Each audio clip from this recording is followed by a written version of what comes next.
We present What Ho Jeeves by P.G. Wodehouse.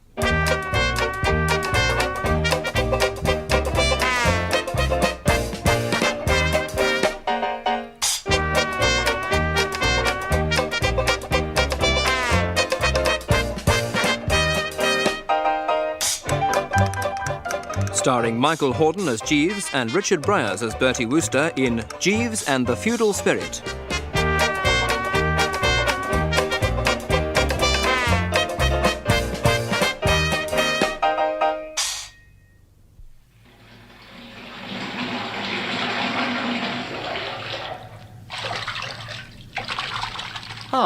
One bath, hot and refreshing, drawn personally by and for Bertie Wooster, Esquire. The cautious toe. Yes. The lowered frame. Yes.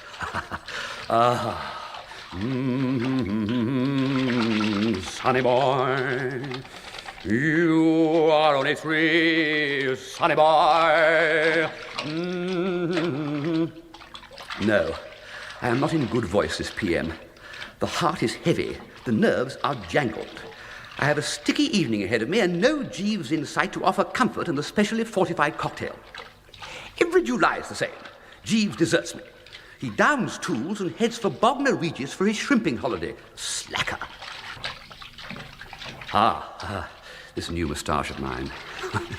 It's coming on apace. But what's Jeeves going to say about it? I fear he will not approve of the little fellow. If so, there will be an ugly clash of wills. I shall insist on my rights to keep the moustache and tend it, love it, and wear it fearlessly. Nearly a fortnight old now, the Wooster moustache, and quite noticeable on the lip. Well, I do not have to unveil it to Jeeves tonight. That's some comfort. Hello, who goes there? Burglars? No. It must be that the prop of the establishment has returned early from his vacation. Is that you in the bedroom, Jeeves? Yes, sir. Well, welcome home to 3A Berkeley Mansions, London, W1. I have missed you sorely. Did you have a good time? Thank you, sir. Very agreeable. No doubt you're looking bronzed and fit. You must tell me all about it later. You see I've laid out my own dinner clothes. Are they all there? I think so, sir. I will check. Check away, Jeeves. I had to go to the Savoy to meet an unknown couple from Liverpool and feed them to the full on behalf of my Aunt Dahlia, Mrs. Travers. Mrs. Travers is still in the country, sir? At Brinkley, yes. She begged me on bended knee, at least it was on the telephone, so I couldn't see if she was actually kneeling. She begged me to lush these trotters up for her. Have you heard of a rich publisher of magazines in Liverpool named of Trotter, Jeeves? I have heard the name, sir.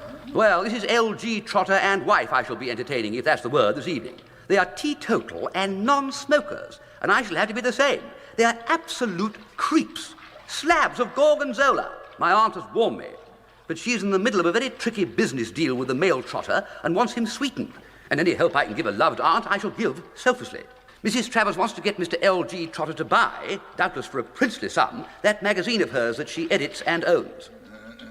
Milady's Boudoir, sir? That's the one.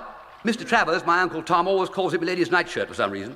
And as he has had to fork out for his bills month after month, it's a wonder he doesn't call it something stronger, much stronger.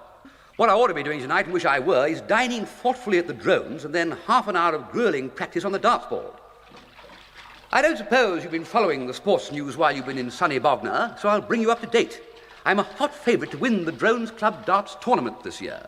And Stilton Cheesewright, of all people, has drawn my name in the sweepstake. He stands to make £56 if I'm declared the winner, Jeeves. Quite something for a rainy day. Yes, sir. Excuse me, sir. There is someone at the door. Well, it's time I rose from the foam and towelled the torso. What I need now is a Jeeves special cocktail, in fact a double, to nerve me for the sudden unveiling of the new moustache. But I shall be nonchalant. Climb upon my knee, sonny boy. Sir? You're only 3, sonny boy. Yes, Jeeves? It was a special delivery, sir. A letter. You've no. Well, better open the door and read the contents. The letter is of considerable length, sir. Perhaps if I were to give you its substance. Do, Jeeves. Who's it from? What's it all about? It's from Mr. Percy Goring, sir. Percy Gorringe? Never heard of him. What's he want? Mr. Gorringe wants to borrow £1,000 from you, sir. Speak clearly, Jeeves. It sounded as though you said that this Gorringe wanted to borrow £1,000 from me. That's what I did say, sir. Who is this hound of hell, Jeeves? £1,000? It is not often one is confronted with ear-biting on so majestic a scale. A fiver till next Wednesday is about the normal tariff at the drones. I am baffled. The letter explains who the gentleman is, sir. You have not met him. He is the stepson of Mr. L.G. Trotter, the friend of Mrs. Travers, of whom you have just been telling me, sir. Good Lord! Wheels within wheels, wouldn't you say? But being Trotter's stepson doesn't give Percy Gorringe the right to sit on my lap and help himself to the contents of my wallet. So I should imagine, sir. But it appears to be not so much a loan as an investment that the gentleman is seeking. He wishes to give you the opportunity of contributing the money to the production of his dramatisation of the Lady Florence Craye's novel, Spindrift, sir. But, Jeeves, this is where we came in. Lady Florence's ballet novel got me into a heap of trouble within living memory, and painful memory, too. Yes, sir. She found me in a bookshop with her novel in my hand, entirely by mistake. Didn't even know she'd written the dashed thing. Anyway, she was all over me, much to the fury of her super-jealous fiancé, this same Stilton Cheesewright. Then she and Stilton quarrelled, and she gave him a hearty heave-ho. Before I could escape, she said she would marry me. She has this hallucination. Is there such a word, Jeeves? Indeed there is, sir. Oh, good. She has this hallucination that I am silently pining with love for her. Those were anxious days, sir. They were indeed, and you extracted me from the mess, Jeeves. I'm glad to have given satisfaction, sir. Anyway, why does Lady Florence want her book dramatised? Why can't she marry the pumpkin-headed Stilton and settle down? Did you ever read Spindrift, Jeeves? I skimmed through it, sir. What did you think of it? Go on, Jeeves, go on. Don't be coy. The word starts with an L. Well, sir, I would not go so far as that, if I have guessed the word to which you refer, but the book did seem to me a somewhat immature work, sir, lacking in significant form. Possibly as a play, it might make an appeal to the theatre-going public. Would you back a play, Jeeves? No, sir. Nor would I. Right. Percy Gorringe gets the bird, let him eat cake. And now, Jeeves, if you were still hearing me to more urgent matters, will you be mixing me one of your special cocktails and bring it to the sitting room? I shall hope to hear the sound of mixing and the tinkle of ice in the kitchen as I don the evening gown. Very good, sir.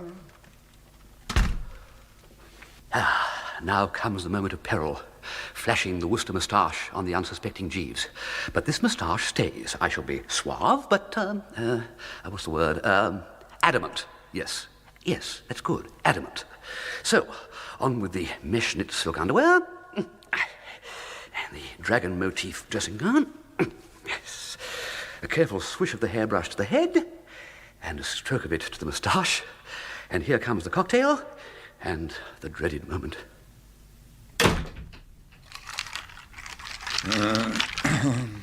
Well, Jeeves. Splendid. Well then, skin off your nose. One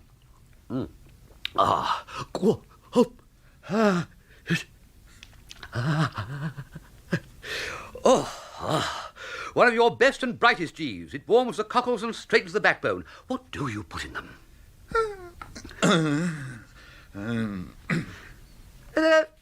Something seems to be arresting your attention, Jeeves. Is there a smut on my nose? No, sir. It's on your upper lip, sir. A dark stain, like mulligatawny soup, sir. Yes, the moustache. I grew it while you were away. Rather fetching, don't you think? No, sir, I do not. Oh, you don't think it gives me a kind of diablerie? No, sir. You hurt and disappoint me, Jeeves. I had hoped for your sympathy and cooperation.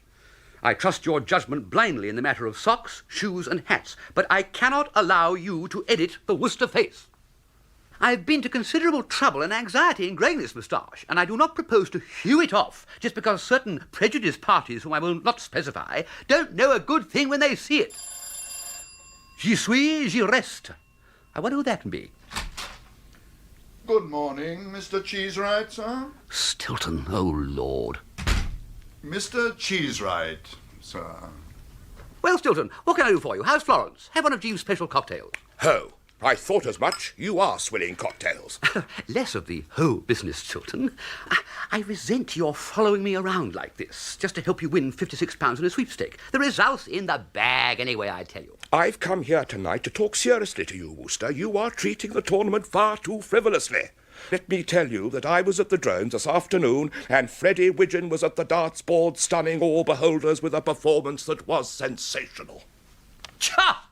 Eh? Cha! I said. With ref to F. Widgeon, the man will be less than the dust beneath my chariot wheels. That's what you think. I happen to know that Widgeon has been in strict training for weeks. He's knocked off smoking and has a cold bath every morning. Did you have a cold bath this morning, Wooster? Certainly not. What's the hot tap for?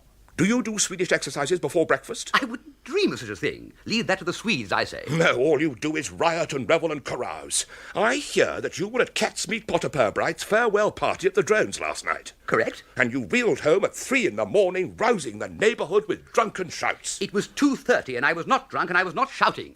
Officer. Look at you now, dressing yourself up for yet another nameless orgy. Orgy? If you want to know, Stilton, I'm giving dinner to some teetotal, non-smoking friends of Aunt Dahlia's. When the landlord fills the flowing bowl, it'll be with lemonade or possibly barley water. Capital, capital, most satisfactory. But avoid rich foods and sauces too, and be sure to get to bed early. Good night, Stilton. You'll be wanting to run along. I'm not running along. Look at that clock.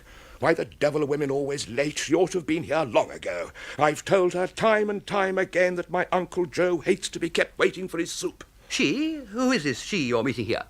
Well, Florence, of course. Dining with my uncle. Oh, is that the London magistrate chappie? Yes, and he's very short-tempered. Florence has no idea of time. So, Florence will be here ere long, eh? Splendid, splendid, splendid. Wooster, what do you mean, splendid? Are you so panting to see her? Mind how you answer, Wooster. Now, Florence is my fiancé. I know she was your fiancé once, but that was a silly mistake. We will not make that mistake again, Wooster. No. No, heaven speed your nuptials, Stilton. No, it was just that I wanted to show Florence this new moustache of mine. She is a girl of education and taste, and I would be prepared to accept her verdict. Just before you came, you see, Jeeves was subjecting the growth to some destructive criticism, and it shook me a little. What do you think of it? It's ghastly. Ghastly? Revolting. You look like something in the chorus line of a touring revue. But you said Jeeves doesn't like it. I did. Ah, so you'll have to shave it. Thank God for that. Over my dead body I shave it. It stays where it is, rooted to the spot. A fig for Jeeves and another fig for you. Well, if you don't mind making an eyesore of yourself. Eyesore? Eyesore. Stilton. Lady Florence Craye, sir. Bertie, darling, how nice to be here again. Florence. Oh, so here you are at last, and about time too, dash it. I suppose you'd have forgotten that Uncle Joe has a nervous breakdown if he's kept waiting for his soup. And what are you staring at Bertie like that for? Bertie, the moustache, it's lovely. It gives you such a dashing look. It alters your whole appearance. It's wonderful. There, Jeeves. Thank you, Florence. Florence, how's Spindrift going? Still selling pretty copiously? Yes, very well. Did you know it had been made into a play? Eh? I had heard about it, yes. Do you know Percy Gorringe? No. But the name seems, yes, it does seem vaguely familiar. Well, he did the dramatisation of Spindrift. It was all set for production, but then one of the backers failed us and we need another £1,000. Still, Percy assures me it's going to be all right. He can raise the money. Oh, that louse Gorringe. He couldn't raise twopence. I won't have you call Percy a louse. He's very attractive and very clever. Who says so? Who does he attract? Name 3 people he's ever attracted. He's a half-witted gargoyle. He is not a gargoyle. Are you going to look me in the face and deny that he wears short side whiskers? He's a louse. Why shouldn't he wear short side whiskers? He's a poet. He's a louse. Oh, come along. Uncle Joe will be furious. Oh, really? Bye, Bertie. Toodle-pip. Another cocktail, sir? What did you make of that, Jeeves? Mr. Cheesewright and Lady Florence, sir? Yes. Not the way an engaged and loving couple should talk to each other, would you say? No, sir. Love is a delicate plant that needs constant tending and nurturing, and this cannot be done by snorting at the adored object like a gas explosion and calling her friends lice. Very true, sir. I don't like it, Jeeves, and you know very well why I don't like it. If the Stilton-Florence axis goes fut, what's to stop Florence reaching out for me again? I can understand your anxiety, sir. If she ever dragged me to the altar, we wouldn't have shaken the rice from our hair before she'd be trying to mould my mind. Very true, sir. And she'd been vetting my reading matter again, too. I remember when we were engaged. I shudder at the memory of that engagement, Jeeves. She dashed the mystery thriller from my hand and instructed me to read a frightful thing by a bird called Tolstoy. I recall that, sir. If there's one thing that gives me the pip, it's being moulded. Still, she does like my moustache, Jeeves. Surely you would say that that showed good taste. No, sir. Well, so be it. I must be off to the Savoy. I expect you will be wanting to slip round to the junior Ganymede yourself, Jeeves, to pick up the gossip of the town from other gentlemen's personal gentlemen. Well, sir, I thought I'd walk along to Curzon Street and look in for a rubber or two of bridge, if you did not need me. Of course, Jeeves, and I hope you win great sums at the tables. You won't change your mind about the moustache? No, sir. Very well. Right. Good night, Jeeves. Good night, sir.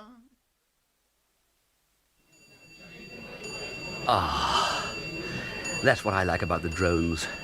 One can restore the tissues with a brimming flagon and a much-needed cigarette or two in a deep chair.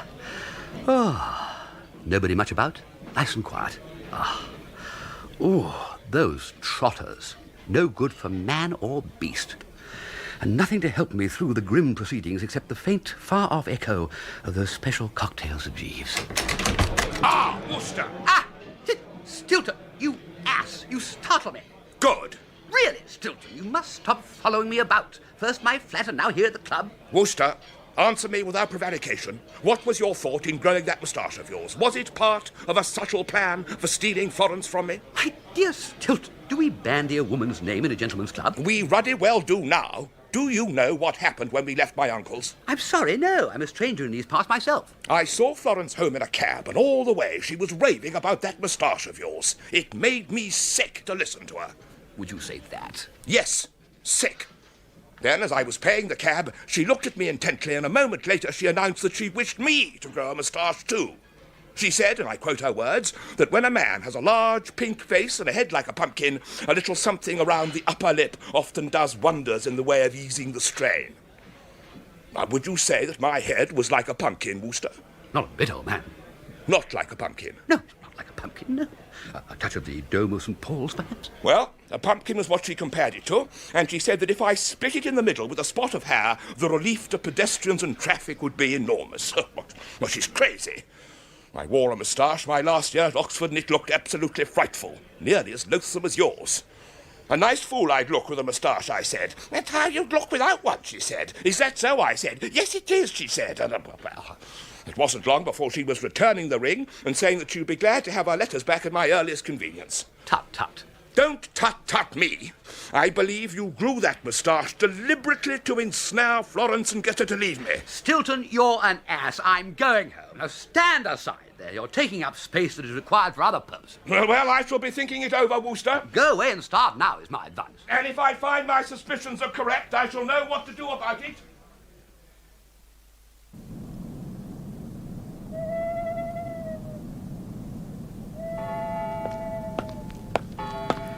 Well, this has been one of those evenings. Nice to cool the brow in the night breezes. I see a light in the window of the flat. Jeeves must have returned from the junior Ganymede, and we were there pouring me a gentle nightcap. Then bed for Bertram with that new spine-chiller novel I've got, The Mystery of the Pink Crayfish by Rex West. Awfully good, Rex West. He's new to me. I am sorry. No. Further discussion is useless. You must accept the decision as final. Good night, Mr. Gorringe. I was speaking to Mr. Percy Gorringe, sir. He rang to ask whether he could come and get your cheque for £1,000 tomorrow, sir. I took the liberty of pretending to be you, sir, to save you the discomfort and embarrassment of saying no yourself, sir. Thank you, Jeeves. That was feudal of you. Very feudal. Thank you. Well, how do you enjoy yourself at the junior Ganymede tonight? Make any grand slams in the card room? No, not tonight, sir. Well, I may say I've had a harassing evening. First at the Savoy with those dreadful trotters from Liverpool, and later at the Drones being cornered by Stilton Cheesewright again. He has broken his engagement to Lady Florence, or rather vice versa. I'm sure I can appreciate that this would worry you, sir. Yes, indeed. Well, if you'll give me a last drink, I propose to call it a day, go to bed and curl up with the mystery of the pink crayfish. I've come to a very exciting moment. A cobra... I have a message for you, sir. Lady Florence telephoned you just before you returned. She desires you to telephone her. Shall I get you the number, sir? Egad, at this late hour? Well, yes, do so, Jeeves. Would you connect me with Cadogan 2464? Oh, really? Honestly?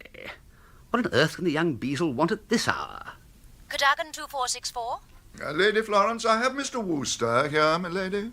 Thank you, Jeeves. Florence, old thing, nice to hear you again. What can I do for you? You can take me to a nightclub, Bertie. A nightclub? What, now? Tonight? Please, Bertie. I'm going to Brinkley to stay with your aunt tomorrow. She's got that great novelist Daphne Dolores Moorhead coming to stay, and I'm longing to meet her. But before I go, I need to get notes for a nightclub scene in my new novel, Atmosphere. A really low, garish nightclub. Please, Bertie, I'm sure you know lots of them. Well, yes, delighted, old thing. But why not Stilton? Why isn't he taking you? Must you call him Stilton? His name is Darcy. Yes, he was to have taken me on to a nightclub, but he found himself unable to. So I've had to fall back on you, Bertie. Low and garish, eh? Have you ever been to the Mottled Oyster? Is that a nightclub? Bertie, I've never been to a proper nightclub at all. Oh, right. We'll go in the deep end, then, to an improper one. The Mottled Oyster it shall be. I'll pick you up in a taxi in, half an hour? Bertie, you're an angel.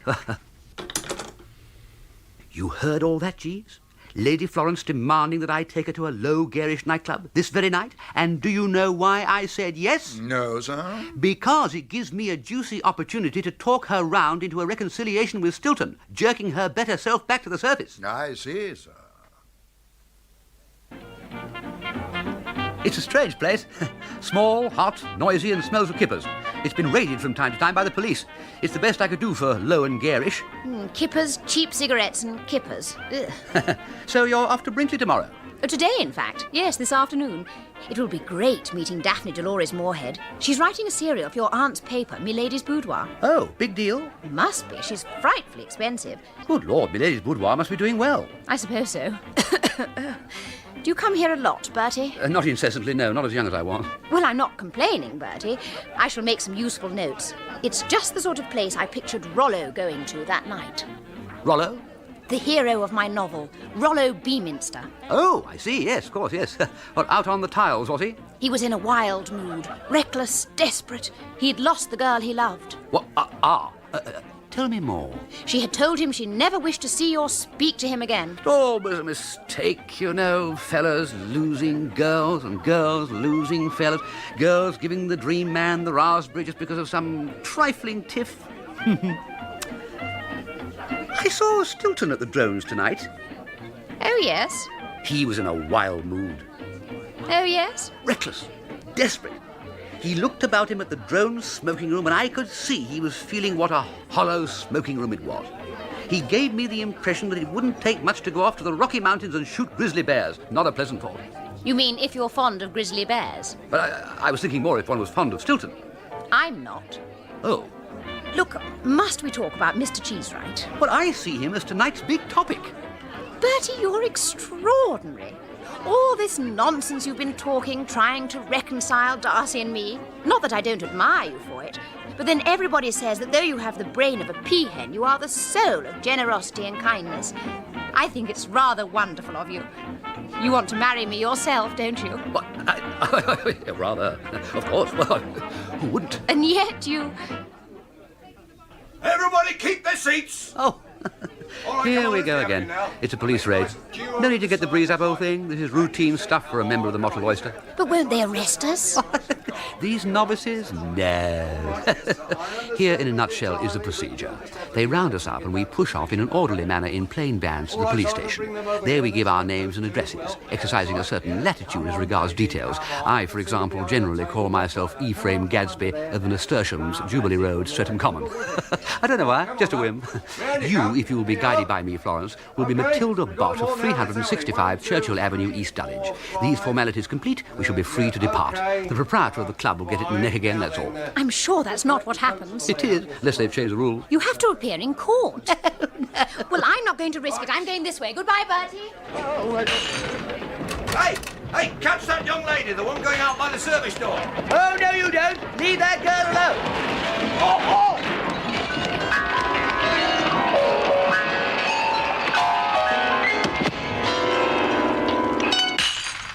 And you, sir, come along with me. You're in custody, you are, obstructing police in pursuit of their duty. You'll spend the rest of the night in a nice, quiet, uncomfortable cell, and we'll have you in front of the beak at Vinton Street nice and early. Oh, golly. Come along now, sir. The van's this way.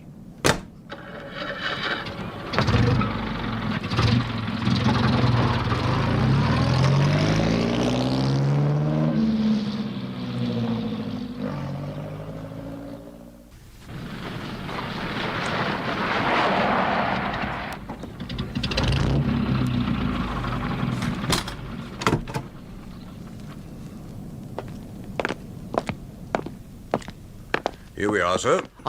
Can I use that telephone? I'm allowed to telephone my solicitor, am I not? What now? It's nearly 2 in the morning. Oh, well, I suppose one call. What number? Mayfair 2631. Mayfair 2631, miss, please.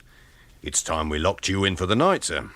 Oh, it's ringing, sir. Oh, good. Oh, well, your solicitor doesn't seem... Oh, hello. Just 1 minute, please. Here you are, sir. Thank you very much. Mr. Jeeves? Yes, sir? Ephraim Gadsby here. Of course, sir. Sorry to have got you up. Just to report that I'm under arrest at Vinton Street Police Station. Indeed, sir. They raided a nightclub. I'm due to be up before the magistrate later. Could you rally round here at about 10 a.m.? Very good. Mr. Gadsby, sir? Thank you, Mr. Jeeves.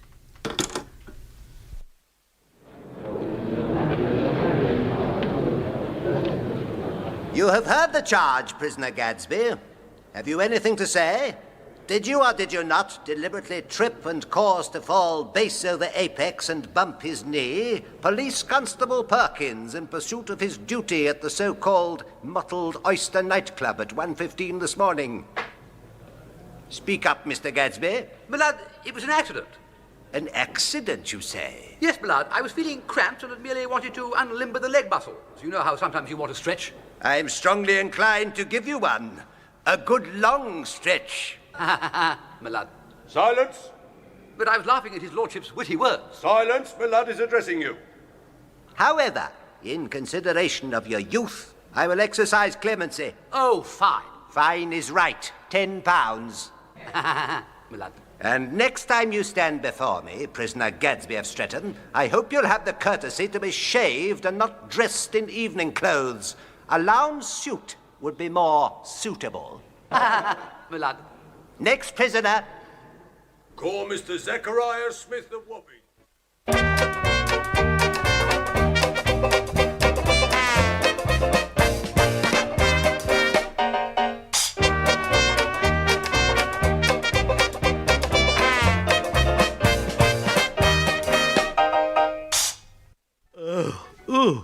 Oh, Jeeves, what's the time? 6:30, sir, and a fine evening. I hope you've had a refreshing sleep, sir. 6:30 pip, Emma, eh? I must have slept for 8 hours. I think I earned it with all last night's bother. Yes, sir. Will you be dining in? No, Jeeves, thank you. I must go and put in some darts practice at the club, and I'll dine there afterwards. I suppose you'll be going to the Junior Ganymede again. If you have no further need of me this evening, sir. By all means, Jeeves, but first a bath for me, fresh raiment, and one of your cyanide special cocktails. Then we'll both go off to our clubs. I suppose you'll have to enter last night's spot of bother and this morning's court appearance of mine in the Secretary's Book of Revelations at the Junior Ganymede. I fear I have no alternative, sir. Rule 11 is very strict, sir. Gentlemen's personal gentlemen are required to write in all such facts about their gentlemen. I see, Jeeves. It'll bring your entries on me up to at least 12 pages, won't it? Isn't there anything I can do to get you to rip out those pages? No, sir. Oh, well, I wouldn't want you to be hauled up in a hollow square of butlers and valets and have your buttons snipped off. No, sir, that would not be pleasant. Jeeves, Mr. Cheesewright, he's still after my blood. And if he ever hears that I took Florence to a nightclub, he'll be out to break my bones as well. Stilton remains a dire threat. Do you think there's anything in your club book under C about Stilton Cheesewright? Nothing good enough, I should say, bad enough, to help you to bring pressure to bear on him, sir? Oh, well, he must remain a menace, then. He'll go on being a menace unless he and Florence kiss and make up. From the way Lady Florence was carrying on about him at the Mottled Oyster last night, I'd say they really have parted brass rags this time. Oh, all right, I'll answer it, Jeeves. You attend to the bath, the shaving things, the raiment and the cocktails. Hello? Bertie? Oh, hello, Florence, old thing. I thought you were off to Brinkley today. I'm just starting. I rang to find out how you got on last night. Not so well. I got scooped in by the constabulary. What? You told me they never arrested you. They don't, but they did. Are you all right now? Well, I have a pinched look. But I don't understand. Why did they arrest you? Well, long story, old thing, but I saw a Rosa hot on your trail as you slipped out. He'd have had you by the seat of your cami knickers in 2 shakes, and we can't have that sort of thing going on. So I tripped him up and he came a real toss. So, well, I spent the night in a prison cell and had rather a testing time with the beak at Vincent Street Police Court this morning. Did you say Vinton Street? That's right. Oh, my goodness. Do you know who the magistrate was? No, we didn't exchange calling cards. We boys in the dock called him my lad. He's Darcy's uncle. The one Darcy and I were dining with last night, and he was having lunch today at Darcy's flat. You don't say. Yes, just imagine if I'd been arrested and had to appear before him in court after dining with him the night before. Yes, just imagine. Embarrassing for all concerned. Darcy would never have forgiven me. What? He would have broken the engagement immediately. Well, how do you mean? I thought you and Stilton had parted forever. Isn't the engagement off? Oh, no. He rang me this morning and climbed down. He said he was sorry and I forgave him. He's starting to grow a moustache today. Well, that's splendid, splendid. Bertie, I'm very touched. You're so chivalrous and generous. Oh, Well, not many men in your place, feeling as you do about me, would behave like this. quite all right, old thing. 2 loving hearts reunited. I shall expect an embossed wedding invitation. Thank you, Bertie, dear. Mind you don't breathe a word to Darcy about my being at that place with you last night. Of course not. Darcy is so jealous. Exactly, he must never know. Even if he found out I was telephoning to you now, he would have a fit. Yes. If you Don't would worry, I go won't in, breathe a Mr. word. Cheesewright. Thank you, Bertie, you are a brick. As you Count see, on me, Mr. old thing. Wooster Don't worry is about on the anything. telephone. Yes, thank you, Jeeves. Ha! Hang on, cat's meat. Hello, Stilton. I didn't hear the doorbell. Shan't be a sec. Take a seat, Stilton. Well, so long, cat's meat. Cat's meat, what are you on about? I must ring off now, cat's meat. Bertie? Our mutual friend Stilton Cheesewright has just come in. Oh, I see. Doubtless to discuss the drones darts tournament. He's drawn the Bertie Wooster ticket in the sweepstake, worth £56 if I win, which I shall. Bye, Bertie. Goodbye, cat's meat. That was cat's meat. Cat's meat, Potter Purbright. Never mind cat's meat, Wooster. Where were you last night? Now answer me. Where were you last night after we parted at the drones? Stilton, come in, come in. Oh, you are in. Well, take a seat and tell me all your news. Where were you last night, you blighted louse? Last night? Now, let me see. Last night. That would be the night of July the 22nd, would it not? July the 22nd. Now let me assist your memory. You were in a low nightclub with my fiancée, Lady Florence Craye. Who, me? And this morning you were in the dock at Vinton Street Police Court. Are you sure you mean me? Quite sure. I had the information from my uncle, who is the magistrate there. He came to lunch at my flat today, and as he was leaving, he caught sight of your photograph on the wall. I didn't know you kept a photograph of me on your wall, Stilton. I am touched. It was a group photograph from Oxford, and you happened to be in it. I explained that we belonged to the same club, so it was not always possible to avoid you. But that was the extent of our association. And? He said you'd been up before him this morning under a different name, charged with assaulting a policeman, who stated he had arrested you for tripping him up while he was pursuing a girl with platinum hair in a nightclub. Indeed. Well, personally, I would be inclined to attach little credence to the word of that sort of policeman who spends his time chasing platinum-haired girls in nightclubs. And as for this uncle of yours with his wild stories of me having been up before him in the dock, well, you know what magistrates are. The lowest form of pond life. When the fellow hasn't the brains or initiative to sell jellied eels, they make him a magistrate. You mean that when he said that about your photograph, he was deceived by the resemblance? Quite. London's full of chaps who look like me. I'm a very common type. People have told me that there's a fellow called, Ephraim Gadsby, one of the Streatham Common Gadsbys, who is positively my double. I shall, of course, take this into consideration when weighing the question of bringing an action for slander and defamation of character against this uncle of yours. But it would be a kindly act to warn the old son of a bachelor to be more careful in future how he allows his tongue to run away with him. There are limits even to my forbearance, Stilton. Platinum hair, the policeman said. This girl had platinum hair. No doubt very becoming. I find it extremely significant that Florence has platinum hair. Well, I don't see why. Hundreds of girls have. My dear Stilton, ask yourself, is it likely that Florence would have been in a nightclub like the... Like the what, Wooster? like the... You were going to say the mottled oyster, weren't you? How did you know I meant the mottled oyster, Wooster? I didn't say mottled oyster. I didn't say it. I heard of it. I have heard of it. It's not a very nice place, I understand. But it's quite incredible that she would have gone to a joint like that. A fastidious, intellectual girl like Florence? No, no.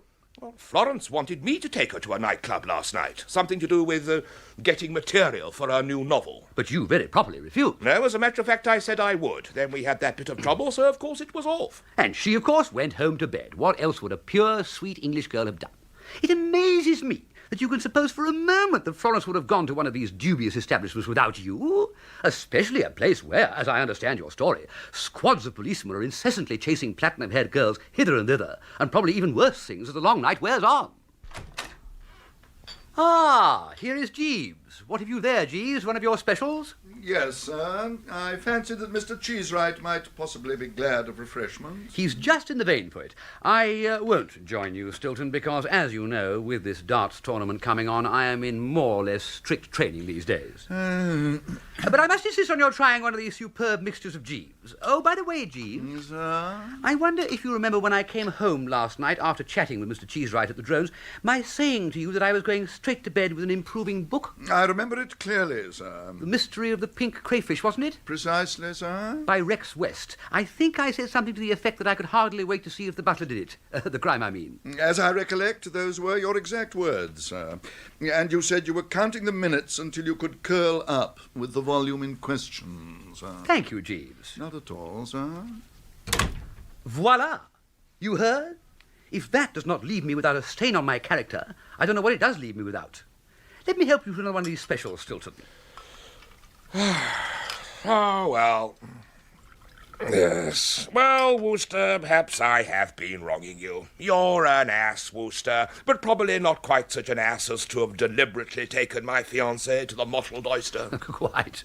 And you can tell that uncle of yours, the magistrate, that he should consult a good oculist or he'll get into trouble. No, perhaps. He is getting old.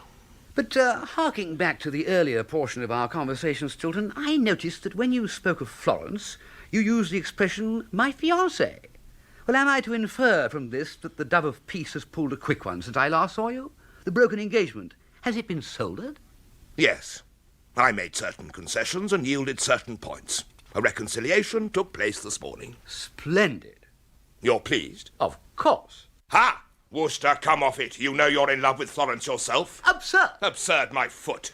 You needn't think you can fool me, Wooster. You worship that girl, and I'm still inclined to believe that the whole moustache sequence was a vile plot on your part to steal her from me. Well, all I can say, that if I ever catch you oiling round her and trying to alienate her affections, I shall break your spine in 4 places. However, she will be out of your reach for some little time, I'm glad to say. She goes today to visit your aunt, Mrs. Travers, in Worcestershire. Yes, I know. Oh, really? Oh, really? She's going to Brinkley, is she? You also? Well, I shall be following in a few days. You aren't going with her? Oh, talk sense, Wooster. You don't suppose I intend to appear in public during the early stages of growing this damned moustache she insists on? I shall remain confined to my room till the foul thing has started to sprout a bit. Well, goodbye, Wooster. And you'll remember what I was saying about your spine? 4 places, I think you said. Jeeves? Sir? Will you show Mr. Cheesewright out? Certainly, sir. Good night, Stilton. I am mixing you a cocktail now, sir, before you go to the Drones for dinner. Thank you, Jeeves, and you to the Junior Ganymede. Yes, sir. I may be late back. I'll see you with tea in the morning. Very good, sir. Good night, sir.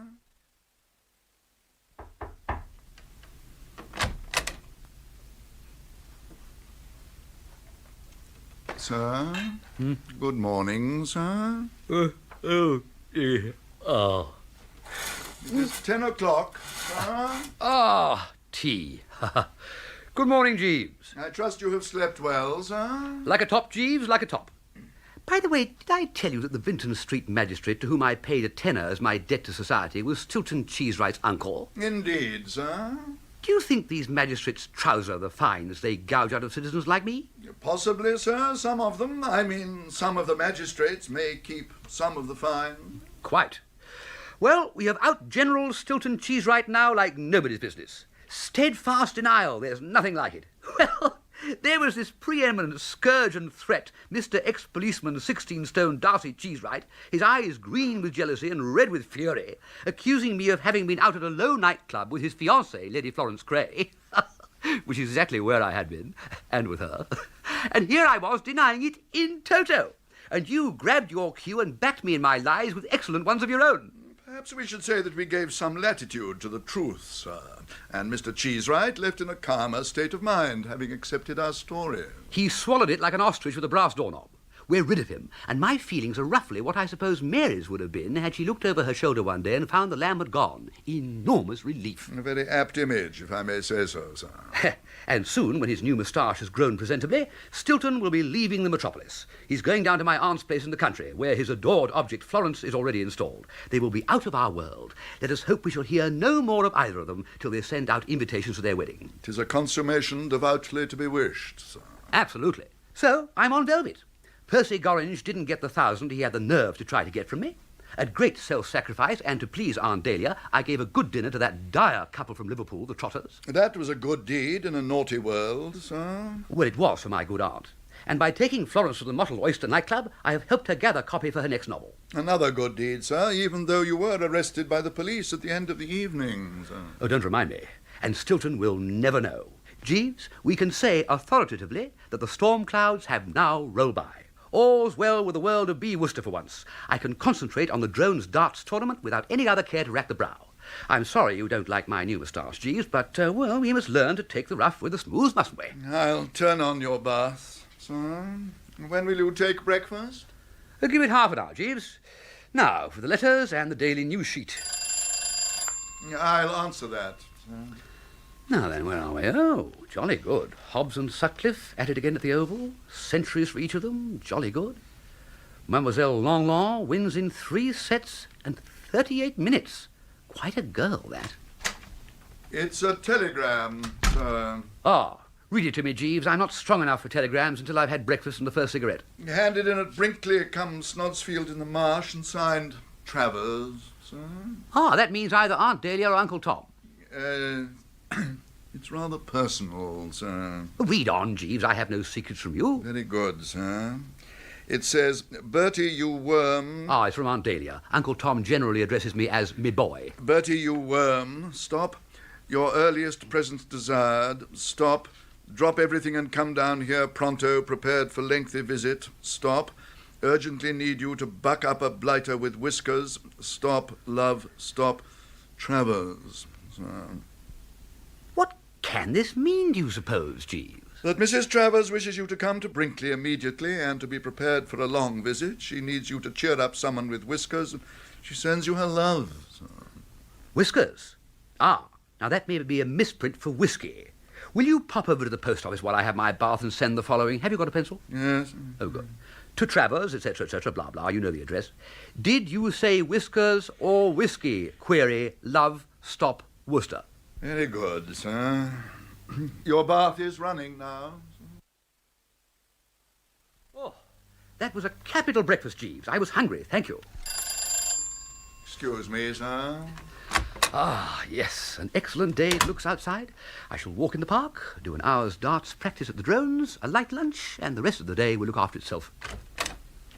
Another telegram, sir. Saying what, Jeeves? From Brinkley again, sir.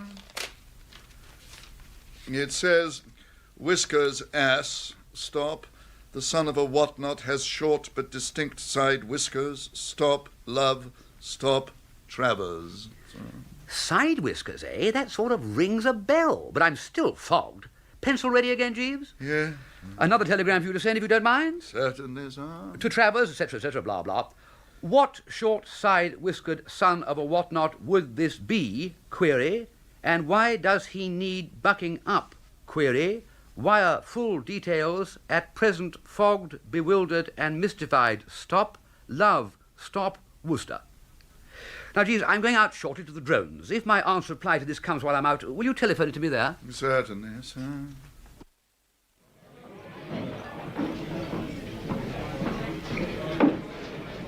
Oh, good throw, Bertie. A double 18 was what you wanted, a double 18 is what you got. Thank you, Casby.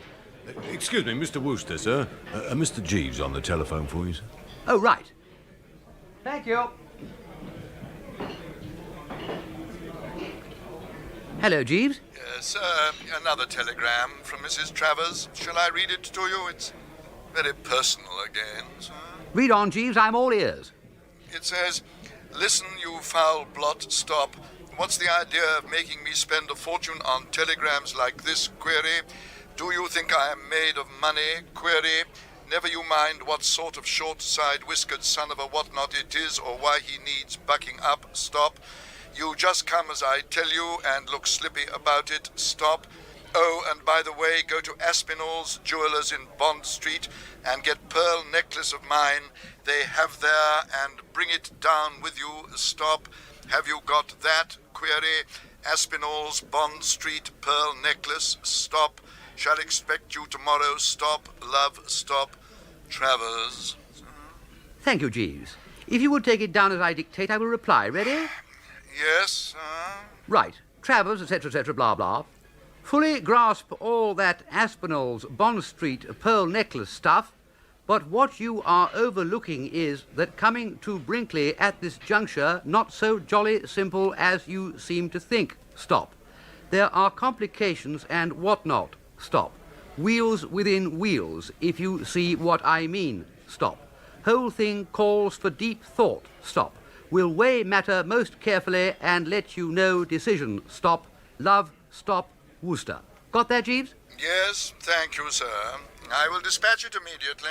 Fine. I'll be starting for home now, Jeeves, and I'll collect my aunt's pearls from Aspinall's on the way. But I haven't decided to go to Brinkley yet by any means. With Lady Florence there already, Stilton to arrive shortly, and a best-selling sob-sister female novelist in the offing, you can't say every prospect pleases at Brinkley now. But there is always Monsieur Anatole, the chef, sir. Ah, yes. There's always Anatole's peerless cooking to lure me, even into greater danger. Well, I shall have to see. I'll be back home soon, Jeeves. Very good, sir. A word about Anatole. God's gift to the gastric juices. Aunt Dahlia's chef supreme. You see, my Uncle Tom's tummy, after 20 years in the Far East, is apt to give him the elbow if he gets the wrong things in his dinner pail. But with Anatole wielding the skillet in the kitchen, not only Uncle Tom, but all the guests at the Travers table, well, I can only say that I remorselessly cadge invitations to meals when Aunt Dahlia is at her house in London, especially during the pheasant season. And here I am, invited to Brinkley for a lengthy visit, which means a succession of lunches and dinners of 5-star French succulence. Well, Aunt Dahlia needs me at her side, and as usual, when Aunt Dahlia says come, I cometh.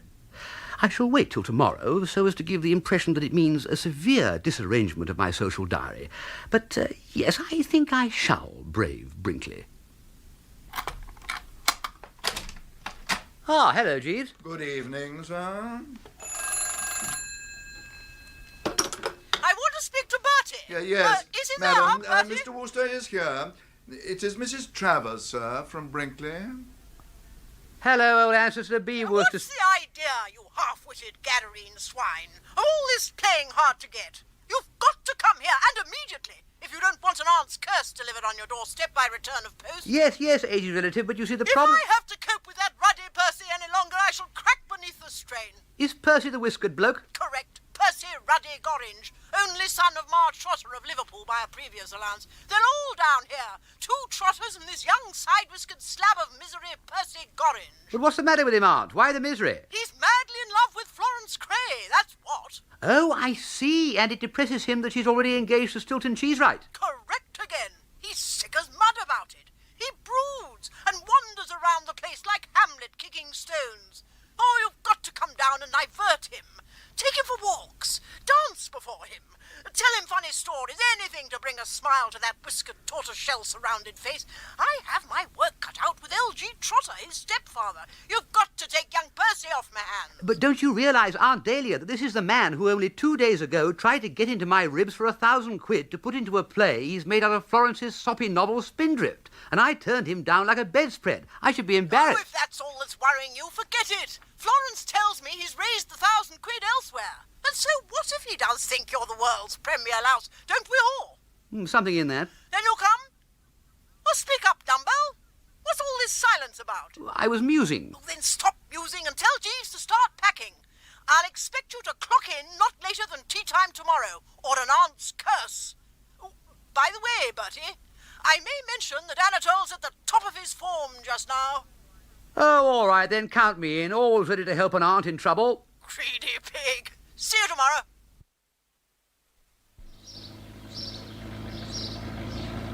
Well, Jeeves, at last we are on the open road, headed nor-nor-west to my Aunt Dahlia's lair, Brinkley Court, Worcestershire.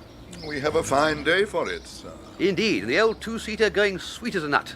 I think we'll sidestep Oxford, much as I'd like to show you a few dreaming spires in the city where in my youth I sported on the green, plucked the gowans fine, and sometimes out of sheer devilment attended a lecture. You were at the same college as Mr. Cheesewright, I understand, sir. I was. He was well known as an oarsman on the river, but intellectually no stronger than the rest of us. Yet Lady Florence has accepted to link her life with his, sir. She is intellectual. Intellectual to the core, yes. It'll be a strange alliance. I think I told you it was while he was at Oxford that Stilton Cheesewright elected to become a Buddhist. He took to cutting chapels and sitting cross-legged in all weathers under the nearest equivalent of a bow tree he could find in the college garden. A mulberry tree it was, actually. It got him frowned on by the authorities and looked at askance by his rowing friends. And we shall be encountering him in a few days at Brinkley, shall we not, sir? Yes, and there's a gaggle of trotters staying there too. L.G. Trotter, the well-to-do millionaire magazine tycoon from Liverpool. It is to him that your aunt is hoping to sell her weekly magazine, Milady's Boudoir. Correct, Jeeves. And his spouse, Ma Trotter, is with him. Bad luck for him. And bad luck for everybody, Percy Gorringe, Ma Trotter's issue from a previous marriage. The Hound of Hell, I think you called him, sir. Quite. Young Percy Gorringe, we are told, is a poet, wears side whiskers and is groggy with hopeless love for Florence. In fact, my aunt insisted on my coming down to join the squash, expressly to try to cheer young Percy up while she gets on with the job of persuading L.G. Trotter to buy the boudoir. Quite a full house, one might say, sir. One might indeed. Why do I involve myself with this literary leper colony? Because, as always, I am putty in the hands of my good aunt. She commands, I obey. Besides, there's that genius of a French chef, Anatole, in the Brinkley kitchen. Ah, Jeeves, here we are. A very pleasant drive, sir. Thank you, Jeeves. That's praise from such a good driver yourself. Will you take her round to the stables now, Jeeves, and then see to the unpacking? I shall ankle in on my aunt, Mrs. Travers, and hope for a refreshing cup of tea. Very good, sir.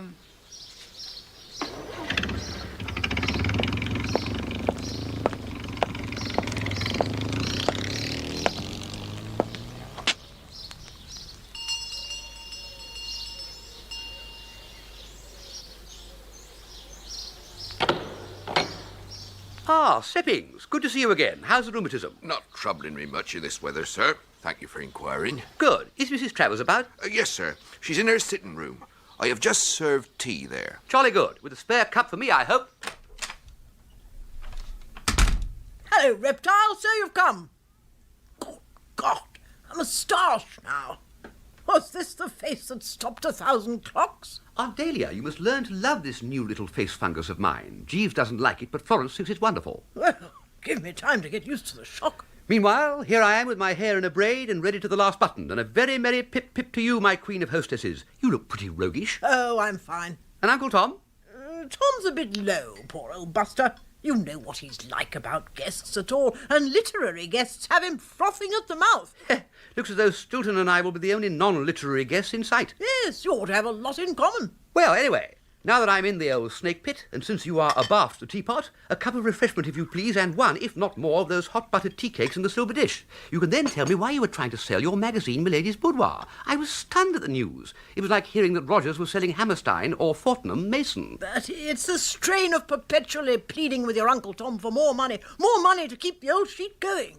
He's always asking when it's going to start paying its way, and it never does. So, when I met this L.G. Trotter, publisher of a raft of magazines in the Midlands, I said, this is my man. I'm going to unload the boudoir on him. So that's why the whole gaggle of trotters is down here now. In which connection, I bet you forgot to bring my pearls. Now, Dahlia, you wrong me. Jeeves will be unpacking them from my suitcase at this moment. They're the splendid ones Uncle Tom gave you for Christmas, are they? Yes, he likes me to wear them at dinner. I've been having them restrung. You shall have them instanter to knock our eyes out at dinner this very night. It's a comfort to know Jeeves is here.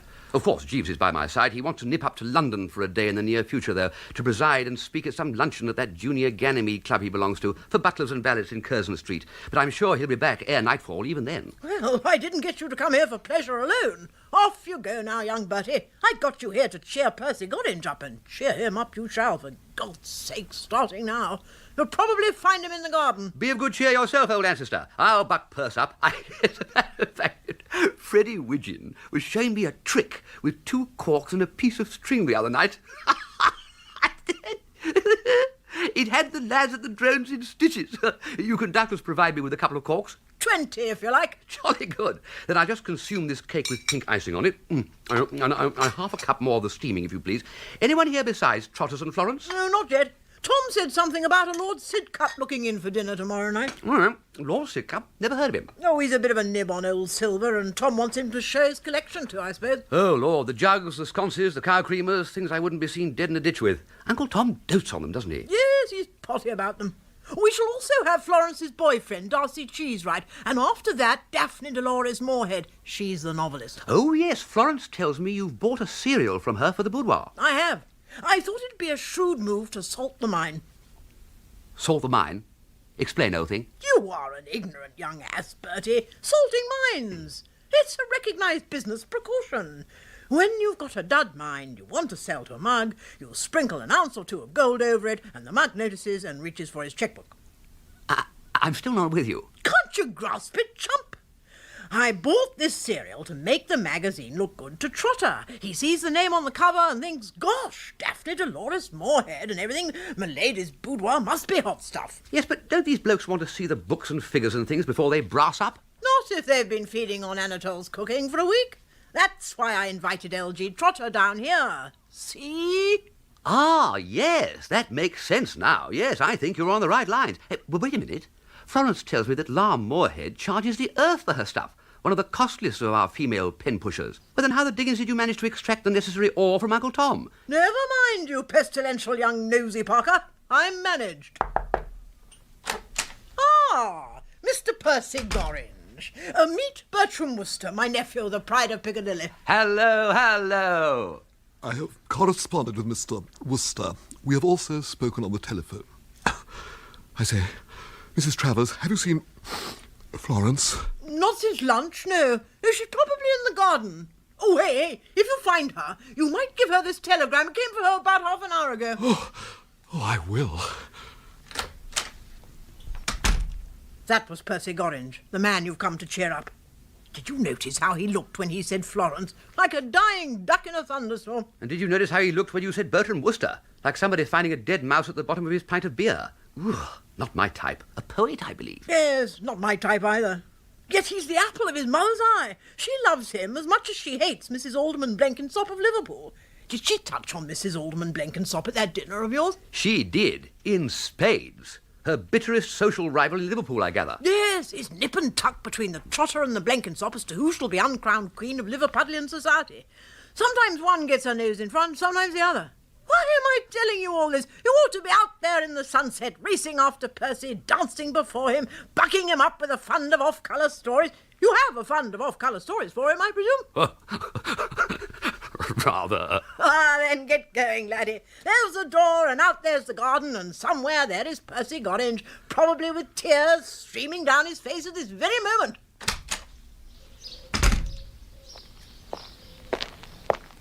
P. Gorringe. Where is P. Gorringe? No P. Gorringe in sight. Oh, yes, there he is. But why is he curvetting about as though strewing roses from his hat? He looks positively jaunty. Hello there, Wooster. Taking a stroll? Yes. Wonderful sunset. Very fruity, yes. You're looking very bobbish. What's come over you? Good news! What good news? Florence and that muscle-bound oaf Darcy Cheesewright. Rift in the lute. He and Florence have broken their engagement. She's just told me in the kitchen garden. Engagement broken? She's well out of it, wouldn't you say? Fancy marrying that ham-fisted Cheesewright. He's a soulless clod, don't you think? Soulless to the gore. No finer feelings. None. I would be right in describing him as a pumpkin-headed oaf. Quite correct. Well, it was that telegram your aunt gave me to give to Florence that did the trick. It was from Cheesewright severing relations. Yes, but why did he sever relations? Ah, that I could not tell you. I saw Florence open the telegram. It was a long one, but she'd hardly read the first words when she uttered a sharp cry. Bad news, I queried. Not at all, she replied. Splendid news. Darcy Cheesewright has broken our engagement. She didn't tell you more than that? No. Wooster, your aunt's probably told you that I love Florence. Yes. She's not a reticent woman. But I was forced to take her into my confidence when, early on in my visit, she asked me why the devil I was going about looking like a dead codfish. Or like Hamlet. Hamlet or a dead codfish, yes, the point is immaterial. I confessed that I loved Florence with a consuming passion and was mortified to find her engaged to Cheesewright. Well, naturally now I'm walking on air. Oh, you must excuse me, Wooster, I leave you, but I can't keep still. Oh, Lord. I bet Stilton has found out about the Mottled Oyster nightclub business. Hello, Florence. Hello, Florence, old thing. Bertie, have a gooseberry. No, thanks. What's all this I hear from Percy, that there's been a rift in the Florence-Stilton lute, that Stilton has broken the engagement? He has. I'm delighted, of course. Delighted? Yes, delighted. What girl would not be delighted who finds herself unexpectedly free of a man with a pink face and a head that looks as if it had been blown up by a bicycle pump? But when I saw Stilton last, everything seemed to be gas and gaiters. Is it that moustache that you persuaded him to grow? Has that embittered my old friend? It has nothing to do with moustaches. It's just that Darcy Cheesewright is a low, mean, creeping, crawling, slinking, spying, despicable worm. All that, would you say? All that and more. Do you know what he did? I haven't a notion. He sneaked round to that nightclub you took me to in London and made inquiries. What? I suppose a man gets a rotten, spying mind like that from being a policeman. But that telegram he sent you. I don't want to talk about it. I do. Was there anything about me in it? Oh, yes, quite a lot. Ah, did he hint at any plans he had with regard to me? Yes, he said you were a snake in the grass and you had lied to him. He said he was going to break your spine in, I forget how many places, 5, I think. Have snakes got spines? Did he say 5? I think he said 5. Well, don't you let him. Breaking spines. I never heard of such a thing. I must go, Bertie. It's time to dress for dinner. Remember, be firm with Darcy if ever you see him. Ignore his threats. Breaking your spine. The idea. Jeeves! Jeeves! Sir? Jeeves, I have been sore afflicted and affrighted. Once again I am threatened life and limb by Mr. Cheesewright's wrath. Thank heavens he's in London. Though there's only about 100 miles away, it's too close for comfort. Sir, you are agitated. Shall I bring you a whisky and soda to drink while you are dressing? Do, Jeeves, do. I need something. I have just heard from Lady Florence that Mr. Cheesewright has sent her a telegram breaking off the engagement again. Indeed, sir? Yes, and he has discovered that Florence and I did go to that nightclub, and he threatens to break my spine in 4 or perhaps 5 places. Yes, Jeeves, make it a good strong whisky. Very good, sir. Still, Stilton's not likely to come here to the girl with whom he has parted brass rags. That at least means that his spine-breaking activities are not an immediate threat to me. But it still leaves Florence saying she's going to marry me. The precious fluid. Thank you, Jeeves. I do not wish to spoil the dinner you are shortly to partake of, sir, but I must tell you that at the foot of the staircase I saw Mr. Cheesewright. What? Oh, no! Yes, sir. Dressed for dinner and heading towards the drawing-room. I learnt in the servants' hall that he arrived by car very recently. You will doubtless meet him at the dinner table, sir. But, Jeeves, what does this mean? I could not say, sir. Oh, no. The gong for dinner, sir. Excuse me, sir. Your tie? It will not, I fear, pass muster. Jeeves, is this a time to talk of ties? Yes, sir. One aims at the perfect butterfly effect on all occasions. Do you realise that my life is in peril? Most disturbing, sir, but your tie is now perfectly adjusted. Le caviar frais, le consommé aux pommes d'amour, les sylphides à la crème d'écrevisse, les fried smelts, le bird of some kind with chip potatoes, le ice cream, and of course les fruits and le café. But for me, it might just as well have been corned beef hash and rice pudding. The sight of Stilton across the table turned it all to ashes in my mouth. He seemed to have grown a good deal, both upwards and sideways, and he gave me from 8 to 10 dirty looks during the meal. Florence, sitting next to me, looked cold and proud, said nothing and made bread pills. And when Aunt Dahlia blew the whistle for the gentler sex to buzz off and leave the men to their port, I did a quick, quiet sneak through the French windows into the garden. I heard Stilton utter a hoarse cry as he saw me escape. It sounded like the howl of a timber wolf that has stubbed its toe on a passing rock. But I was well clear into the surrounding bushes, and I wandered far and wide through the scented darkness in case Stilton was on my tracks. Then I got another scent, a powerful cigar. Mine host, none other than my Uncle Tom. Is that you, Bertie, my boy? Hello, Uncle Tom. Out for your nightly prowl? Yes. Why did you leave us before you'd had some port? Oh, I thought I would. Well, it didn't miss much. Though it's good port. What a set. That man Trotter makes me sick. The Liverpool magazine magnate? Yes, he makes me sick. And his stepson Percy makes me sick. And Percy's mother, Ma Trotter? She makes me sick, too. Talking all the time about someone named Mrs. Blenkinsop in Liverpool. Ah, yes, Ma Trotter and Ma Blenkinsop are fierce rivals in Liverpool as to which shall be Queen of Society there. But she makes me sick. Let's hope Dahlia can get Trotter to buy that magazine of hers. That's why all these Trotters are down here, you know. And then get rid of them quick. Yes, let's hope you're right. And that fella Cheesewright, he makes me sick. They all make me sick. Who invited Cheesewright here? Dahlia, I suppose. He's a deleterious slap of damnation if ever I saw one. Oh, talking about Dahlia, Bertie, me boy, I'm worried about her. Worried, Uncle Tom? Exceedingly worried. I believe she's sickening for something. What makes you think that, Uncle Tom? It was just now. I looked in on her in her room to ask her if she'd like to come for a stroll in the garden with me. And she said she thought not tonight. And we chatted of this and that, and I was telling her of this fella, Lord Sidcup, who's coming here tomorrow to look at my silver collection. Rather a fat-headed ass, Sidcup. He makes me sick, too. But I told her he's not coming to stay, only for dinner tomorrow. He knows a lot about silver and jewellery and all that, and I said I'd show him the pearl necklace that I gave her for Christmas. See if he didn't agree that it was well worth its ghastly price. And you know, your aunt turned pale and pressed her hand to the top of her head. Really? Something you said to her? Don't think so. In my opinion, she's been overdoing it. This paper of hers, Madam's Nightshirt, or whatever it's called. I'll be thankful when she does sell it to Trotter, swirling her to a shadow, and costing me a fortune paying its bills, too. I see. Well, I'm sorry, Uncle Tom. I must go now. I'll look in on Aunt Dahlia's room on my way to mine. Yes, do. See what you think.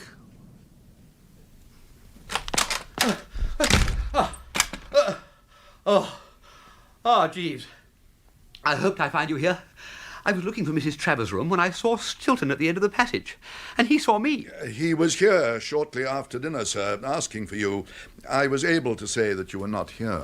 Well, I am now, and I'm glad I locked the door after me. Who's there? Me, you rat. Let me in. What do you want? I want a word with you in private. Well, you jolly well aren't going to have it. Leave me, Cheesewright. I would be alone. I have a slight headache. Well, it won't be slight when I finish with you. But you can't get at me. Good night, Stilton. Oh, you confounded devil. Remember what I said about your spine, Wooster? I may have said 5, but I've now upped it to 6.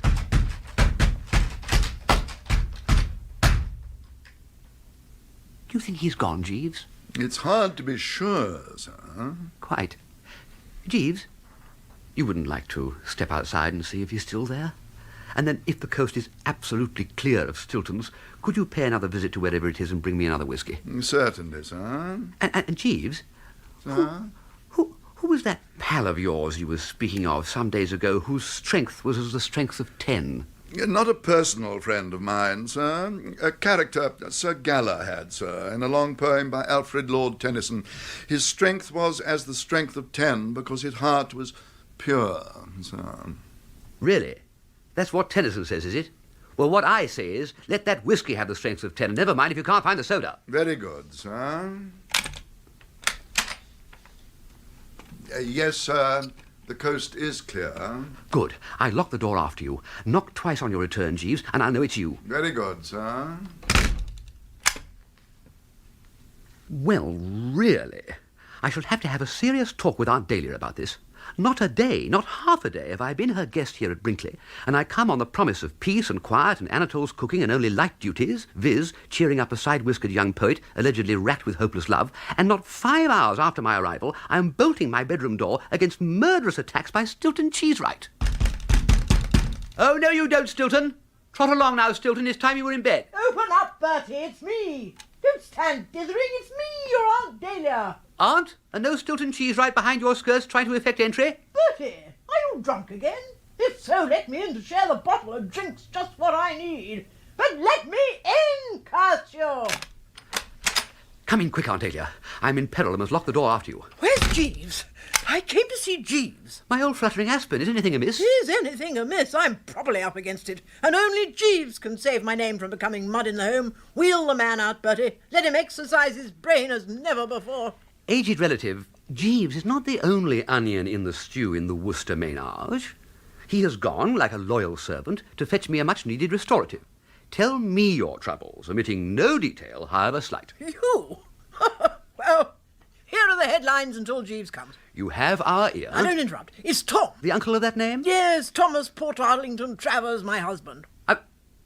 Portarlington? Did you say Uncle Tom's second name is Portarlington? Excuse me, Aunt, but this is so sudden. Bertie, you abysmal young idiot. Will you shut up and let me get on with my story? Sorry, Aunt Dahlia.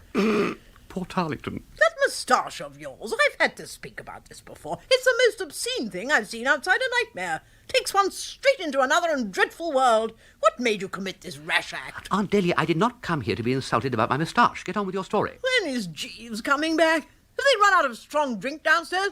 Oh, yes, I must stick to the point. Like glue. Bertie, you remember you were wondering how I got Tom to cough up the price of a Daphne Dolores Moorhead cereal in my magazine, Milady's Boudoir? I do, and I'm still wondering. Well, it's quite simple. I didn't. Eh? Tom didn't contribute a penny. Then how, old flesh and blood? I'll tell you how. I pawned my pearl necklace. You what? Hocked it, popped it, put it up the spout, took it to Uncle's. In fact, pawned it. So you pawned it? Yes, Tom wouldn't part with so much as a fiver to slake the thirst for gold of this blood-sucking Moorhead woman, so I slipped up to London, took the necklace to Aspinall's, told them to make me a replica, cultured stuff. Then I took the real necklace round the corner to a pop shop. Golly, you aunts do live. Then the thing I collected for you at Aspinall's today was a dud. Well, what's going to happen when Uncle Tom finds out? He gave it to you for Christmas, didn't he? Yes, and that's the trouble. He'll find out tomorrow, when this friend of his, Lord Sidcup, comes. He said tonight, Tom did, that he was going to ask this Lord Sidcup to look at the necklace, tell him whether he'd made a good purchase. So that's why you clutched the top of your head. Uncle Tom told me you did, and he was worried. Can you blame me for it? I also tottered. Egad, this is not so good. So unless some pretty adroit staff work is pulled by your friends and well-wishers, the Travers home goes right plumb spang into the melting pot. Only Jeeves can save me from this fate worse than death. Any moment now he'll be with us, bringing me a strong stoup of the old familiar juice. More bags I first go at it. Of course, of course. You don't find Bertie Wooster hogging the drink supply when a suffering aunt is at his side with her tongue hanging out. Ah, there it comes. Good evening, Jeeves. Good evening, madam. I will take that drink if you don't mind, Jeeves. Mr. Wooster's need is less great than mine. Drink it down, old thing. Ah. Jeeves, Sir? lend us your ears. Now, it's like this. My uncle, Mr. Travers, gave my aunt last Christmas this wonderful... So what is now in her possession is a necklace of imitation pearls of little or no intrinsic value. Yes, sir. You don't seem amazed. No, sir. I realized this morning that the necklace you had brought from Aspinall's was a cultured replica. Good heavens! Is it as easy as that to spot? Not to the untutored eye, no, sir. But under the auspices of a cousin of mine who is in the trade, I studied jewellery at one time. A cultured pearl has a core, sir. A real pearl has no core. You can generally see it if you hold a cultured pearl up to a strong light. Jeeves, do you know everything? I cannot say, sir. Well, do you know how to get Mrs. Travers out of her predicament? Yes, Jeeves, let's have your views. It's disturbing, madam. Disturbing? disturbing. What a word to use. Please, old relative, wait for it. But I think the line of action which I shall formulate is one which will make it impossible for Mr. Travers' expert friend to be shown the cultured pearls at all. You do? Then formulate fast. You, madam, will, if I may suggest it, place the necklace on your dressing table when you go back to your room. And you will leave the adjacent window open. After a suitable lapse of time, Mr. Wooster will take a walk in the garden again, find a ladder, place it against the wall, climb up, climb into your room, take the necklace, and make his way back here. What? Tomorrow you will raise the alarm, but the necklace will have gone, and it will not be found again until long after Mr. Travers' friend has gone. But Jeeves... Jeeves, it's a pippin of an idea. Thank you, madam. But Aunt Dahlia... No question about it. Utterly simple. Utterly simple? Now look here. This is too much. I have no intention whatever.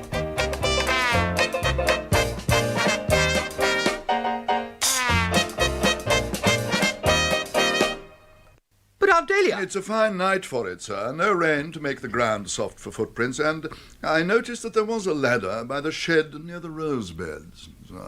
Oh, you did you? Bertie, listen, you will do this absurdly simple little job for a suffering aunt, and you'll sleep all the better for the thought that you've saved my life, my marriage, and my honour. My room is the last on the left. Got that? Right. Left, you fool. I'll be going there now. Golly, Jeeves, you've scored again. I feel a new woman. You won't mind if you hear me singing about the house? Not at all, madam. I shall enjoy it, madam. I shall probably start first thing tomorrow when Mr. Wooster has obliged with his little job of porch climbing. Good night, Jeeves. Oh, good night, Bertie, too. I shall be asleep, I expect, when you pop in at the window. Don't bother to wake me to tell me you've done the job. Do it and go. Quietly. Well, Jeeves, you've let me in for some scaly assignments in my time. Still, I suppose you mean well and I must bite the bullet. Though why one uses that phrase I've never known. It goes back to the days before the discovery of anaesthetics, sir. The wounded on the battlefield. I don't want to know, thank you. Keep it for the long winter evenings. I want to get this perilous job over and back to bed in my fictional spine thriller, The Mystery of the Pink Crayfish. I'm sorry, sir. Oh, don't apologise, Jeeves, please. You have set me a task which, if it goes wrong, may stagger humanity and turn the moon to blood. Don't apologise. I will see you with my morning tea, if I haven't been arrested before that. Will you now just make sure that there are no Cheesewrights lurking in the corridor? I shall be wanting to pass that way very shortly. No, sir, the coast is clear. Good night, sir. If it were done when 'tis done... Then 'twere well it were done quickly. I do know that one. Shakespeare, I think you've told me. Yes, sir. Macbeth. Act 1, Scene 7, sir.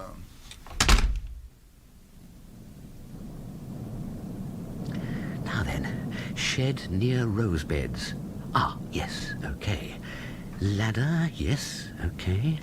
Aunt Dahlia's bedroom, last on left. Okay. Heave-ho and silent does it.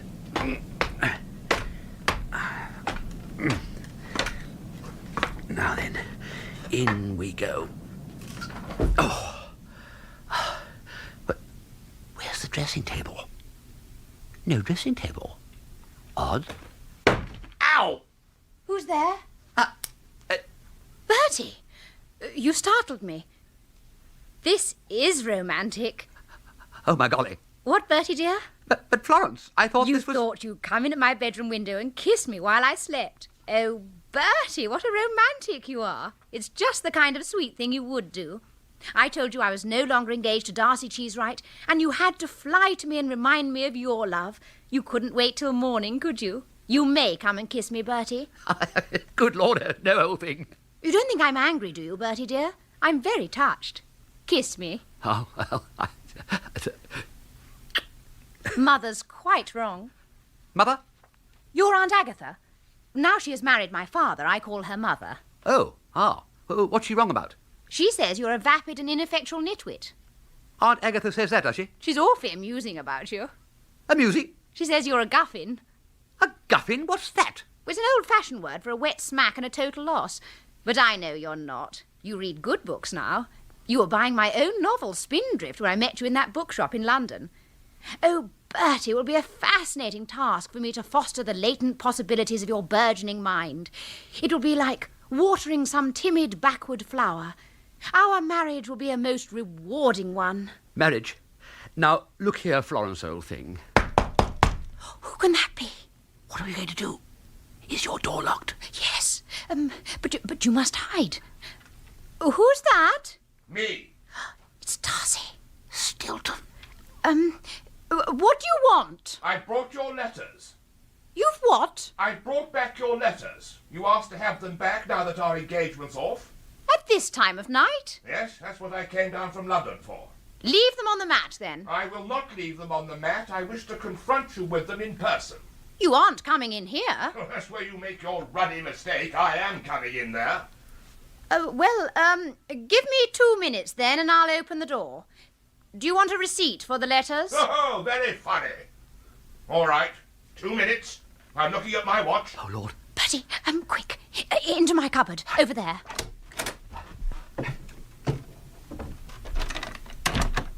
I say it's dark in here.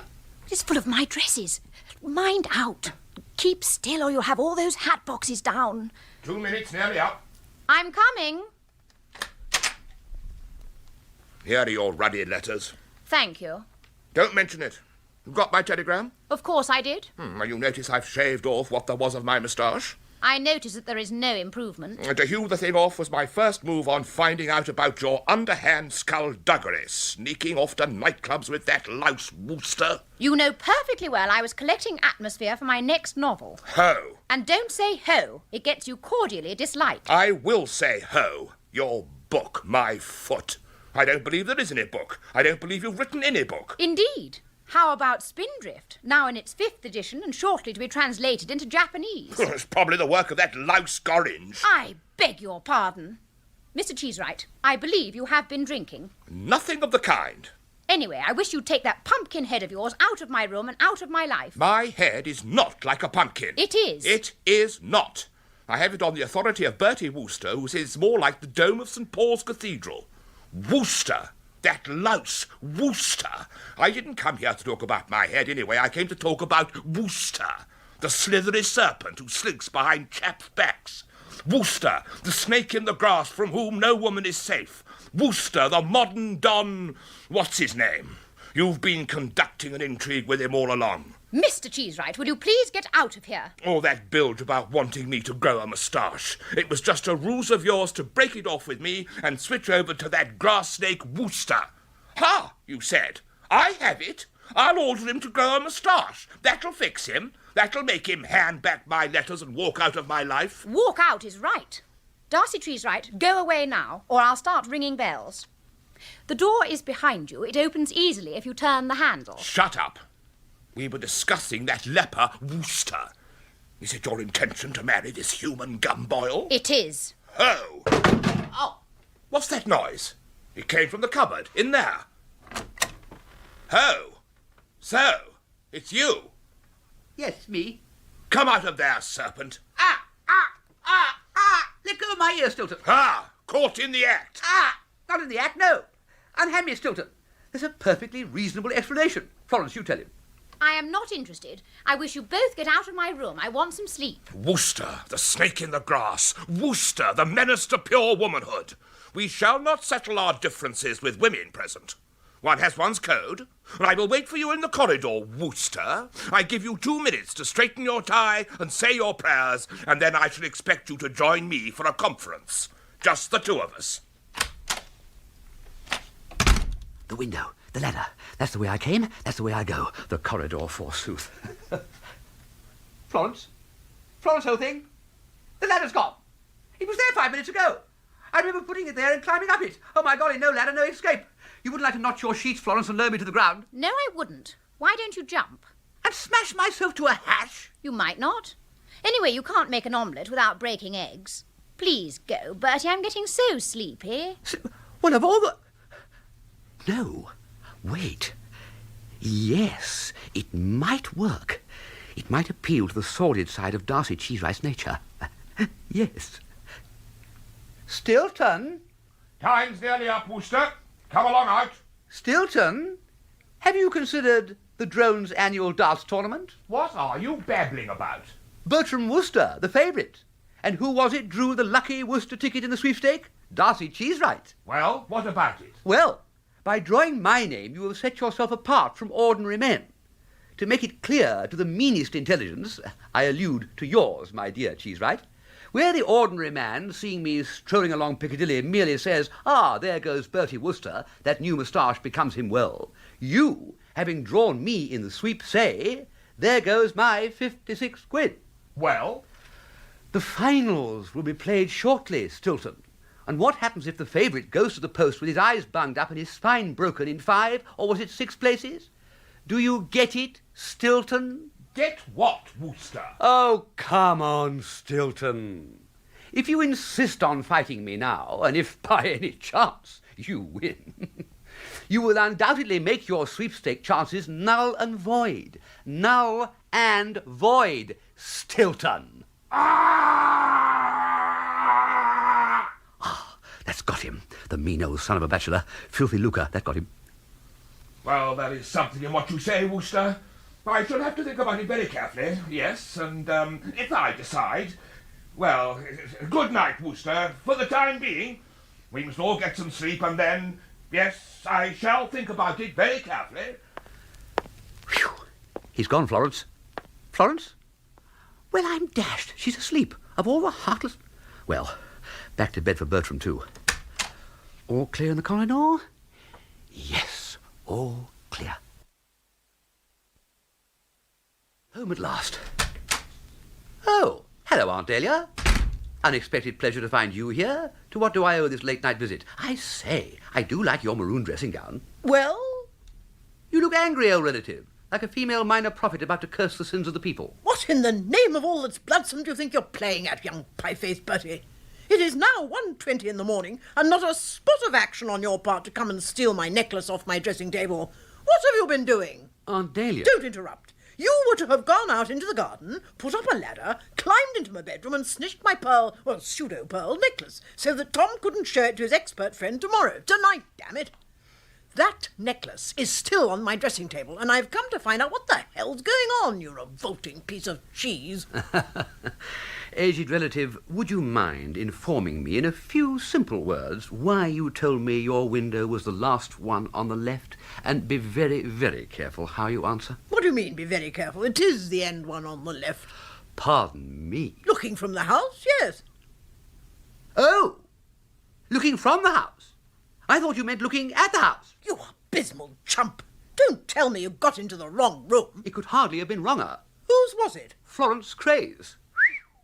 Was she in bed? She was, wearing a pink boudoir cap. And she woke up? You'll have to marry the girl. Quite. You fixed it up? She fixed it up. We are officially affianced. In spite of that moustache of yours? She likes my moustache. Morbid. But what about Cheesewright? I thought he and she were affianced, as you call it. That's bust up. And now she's going to take you on. That's correct. She's pretty highbrow for you, isn't she? Oh, she'll have you reading W.H. Hordern before you can say what ho. The time before it was a bird called Tolstoy. She proposes to mould you? Yes. You won't like that. No. Men don't. I attribute my own happy marriage to the fact that I've never so much as laid a finger on old Tom. Agatha's trying to mould Worpleston. I believe his agonies are frightful. She made him knock off smoking the other day. He's been behaving like a cinnamon bear with its foot in a trap. I say, has Florence told you to knock off smoking? Not yet. She will. And after that it'll be cocktails. Oh, the heart bleeds for you, Bertie. Don't give it a thought, old blood relative. It's your troubles I worry about. That's very altruistic of you, Bertie, dear. Well, better start again now and shift that ladder to the right window. You mean the left window? Well, let's call it the correct window. I have bad news for you, Aunt Dahlia. The ladder isn't there. Isn't where? Where I left it. When I tried to go down from Florence's room, it had gone. Been taken away. Not there. No ladder. Disappeared. But how? Uncle Tom. Oh, hello, Bertie, my boy. Dahlia, I thought I heard your voice. What are you doing up at this hour? Bertie had a headache, hadn't you, Bertie? I've been giving him aspirins. What are you doing up at this hour, my old for better or for worser? The place is alive with burglars. Burglars? I haven't seen any burglars. Have you, Bertie? Not me. No burglars. I remember thinking how odd it was. I saw a ladder when I was taking a stroll in the garden before going to bed, up against one of the windows. I took it away in the nick of time. A minute later and the burglars would have been streaming up it in their thousands. The ladder was probably left there by one of the gardeners. Though, of course, I suppose there is always the chance of a cracksman having a try for that valuable pearl necklace you gave me. I'd forgotten that. I hadn't. First thing I thought of. I went straight to your room and got it and locked it up in the safe in the hall. So that's in no danger. Well, I got turn in now. Time you did too, Dahlia, my dear. Good night, Bertie. Good night, my dear. Hell's whiskers! Now what do we do? Can Jeeves crack safes? I bet he can. Well, go and get him quick. Why, but how the dickens can I? I don't know where his room is, do you? No, they keep these things from me. Good Lord! How does he do it? Good morning, madam. Excuse me, sir. I saw the light under your door and came to inquire whether matters had developed satisfactorily. No, Jeeves. We were just saying we needed your help but didn't know how to find you when you knocked on the door. A miracle. Everything went wrong, and now the necklace is locked in the safe in the hall, put there by Mr. Travers, and the key to the safe is in Mr. Travers' pocket. That is disturbing, madam. Don't do it, Jeeves. If I hear that word disturbing once more... Can you bust a safe, Jeeves? No, madam. Don't say no, madam, in that casual way. How do you know you can't? It needs specialised education and upbringing, madam. Then I'm sunk. When Lord Sidcup arrives and tells Tom the awful truth about that necklace, the eruption of Vesuvius won't be in it. Well, good night, all. A gallant figure. In the fell clutch of circumstances, Jeeves, they do not wince or cry aloud. Very apt, sir. Under the tiddly-poms, or whatever it is, how's the rest of it go? Under the bludgeonings of chance, their heads are, pardon me, sir, bloody but unbowed. That's it? Your own? No, sir. The late William Ernest Henley, sir, 1849 to 1903. The title of the poem is Invictus, Latin for the unconquered, sir. Ah. But I understood Mrs. Travers to say that Mr. Travers' friend, who is an expert in silver and jewellery, was Lord Sidcup. Yes, he arrives tomorrow for dinner. Today, in fact, as the morning is already here. You are not aware who Lord Sidcup is, sir? Never heard of him. You will probably remember him as Roderick Spode, sir. You mean Roderick Spode? That friend of Sir Watkin Bassett's? Spode, the amateur dictator, leader of the Black Shorts? Precisely, sir. He succeeded to the title, Lord Sidcup, on the demise of his uncle. Great Scott, Jeeves. Yes, sir. I think you will agree with me that in these circumstances the troubles confronting Mrs. Travers are susceptible of a ready solution, sir. She only needs to tell his lordship that she knows his secret, sir. That he designs and sells ladies' underclothes under the trade name of Eulalie of Bond Street. This should induce him to preserve a tactful silence with regard to the spurious nature of the necklace. You remember he does not like it known that he designs and sells ladies' intimate lingerie in Bond Street. Egad, Jeeves, tell that to the aunt first thing when she gets up. It'll be like champagne for her breakfast. Good night, Jeeves. Good night, sir. I hope I have been of service.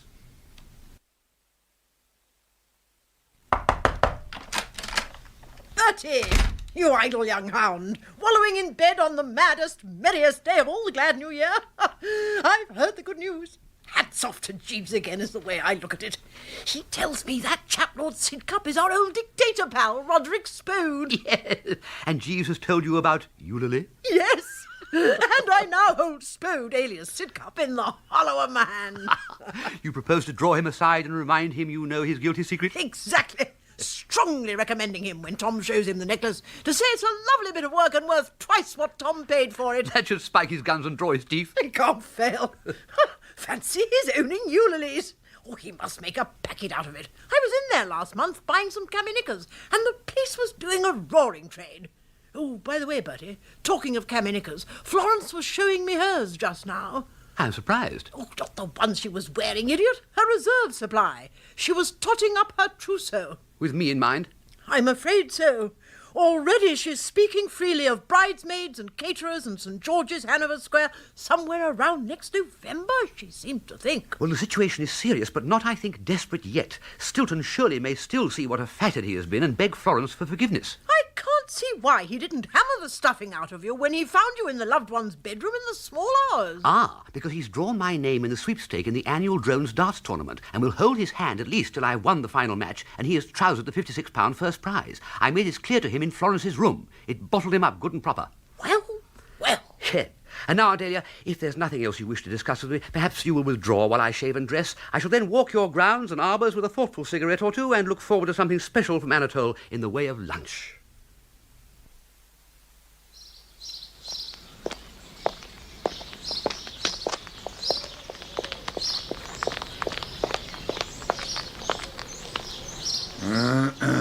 Sir? Ah, Jeeves. Nice morning. I was sniffing the roses. That pink one is Rosa centifolia bullata. Very fragrant, sir. Ah. Did you wish to see me about something? If you have a moment, sir. You remember I spoke to you about a luncheon at the Junior Ganymede Club for which I had accepted to take the chair. Oh, yes, one day next week, wasn't it? The date has been put forward to today to accommodate Sir Edward Everett's butler. He wishes to accompany his master, who leaves tomorrow, to assume his duties as His Britannic Majesty's ambassador in Washington. Is that so? Oh, good luck to the old buster. Yes, sir. One likes to see these public servants, such as ambassadors, bustling about and earning their weekly envelopes. Yes, sir. I wondered if you would allow me to attend the luncheon today, therefore, instead of next week. Of course, Jeeves. Push along and revel till your ribs squeak. And I hope for your sake that they never discover the Junior Ganymede that you have told my aunt, as well as me, about Ulysses. The contingence is very remote, sir, and I gladly took the risk, knowing that Mrs. Travers' happiness was at stake. Pretty white, Jeeves. Thank you, sir. And now, if you will excuse me, I should be starting for the station to catch the morning train up to London. Well, why not take the two-seater? Can you spare it for the day, sir? Of course. Thank you very much, sir. It will be a great convenience. I will go and get ready now, sir. Well, Jeeves has certainly done his good deed for the day, giving Aunt Dahlia the drop on old Sidcup. And Stilton's gone back to his basket, knowing that he holds the Wooster ticket in the drone sweep. Hello. There's Percy Gorringe, none other. But not his earlier chirpy self, back again to his impersonation of a dead codfish. I wonder what's happened to darken his spirits. Hello there. Wooster, Florence has just told me a story that shocked me. Really? One deplores, does one not, the laxity of speech of the modern girl? No. Shortly after breakfast, finding her alone in the herbaceous border, I asked her to be my wife. Attaboy. I beg your pardon? You said attaboy? Yes, sort of cheering you on, as it were. I see. And I'm surprised in the circumstances, and I may say more than a little disgusted, to hear you speak in this fashion. It would have been better taste to refrain from cheap taunts and jeers. What? If you have triumphed, no reason to mock one who has been less fortunate. Gorringe, old son, I'm fogged. Give me some footnotes. What shocked me was that Florence said, in turning me down, that she was engaged to you. Oh, yes, of course, yes. We would appear to be betrothed. And only yesterday she was engaged to Cheesewright. It's most confusing. A bit of a mix-up, yes. What could she possibly see in you? Her recent infatuation for Cheesewright one could dimly understand. He is brainless, but at least a vigorous young animal, and girls of intellect are sometimes attracted to vigorous young animals. But you, a mere weedy butterfly. Would you call me a weedy butterfly? Yes, I think those are the mots juste. Well, thanks very much. Wooster, you're not wearing a hat. No, why? You might get sunstroke. You ought not to take such risks. Why this sudden concern for my health, may I ask? It's naturally of great concern to me. I've drawn you in the Drones Club darts tournament sweepstake. You've what? I mean, I bought the Wooster ticket from Cheesewright. Naturally, I don't want you to go about like this in the hot sun without a hat. Cheesewright sold you his ticket? Yes. He tells me you are a certain winner of the tournament, and yet he volunteered to sell me, for less than the first prize, the ticket bearing your name. A big, generous, warm-hearted gesture, wouldn't you say? Ha! By the way, Cheesewright was looking for you. He said something about settling scores. Is that a term used in darts? Yes. No. I don't know. I must leave you now. So long. Jeeves? Oh, hi, Jeeves. Jeeves, I'm coming to London with you. Stop while I hop in. Oh, right, drive on, Jeeves. Very good, sir. May I ask why you have decided to accompany me? Well, you remember my Aunt Agatha's loathly son, young Thos, Jeeves? Very vividly, sir. You remember that with the idea of beaning a schoolmate of his named Stinker, who had somehow incurred his displeasure, young Thos bought a cosh. Or blackjack.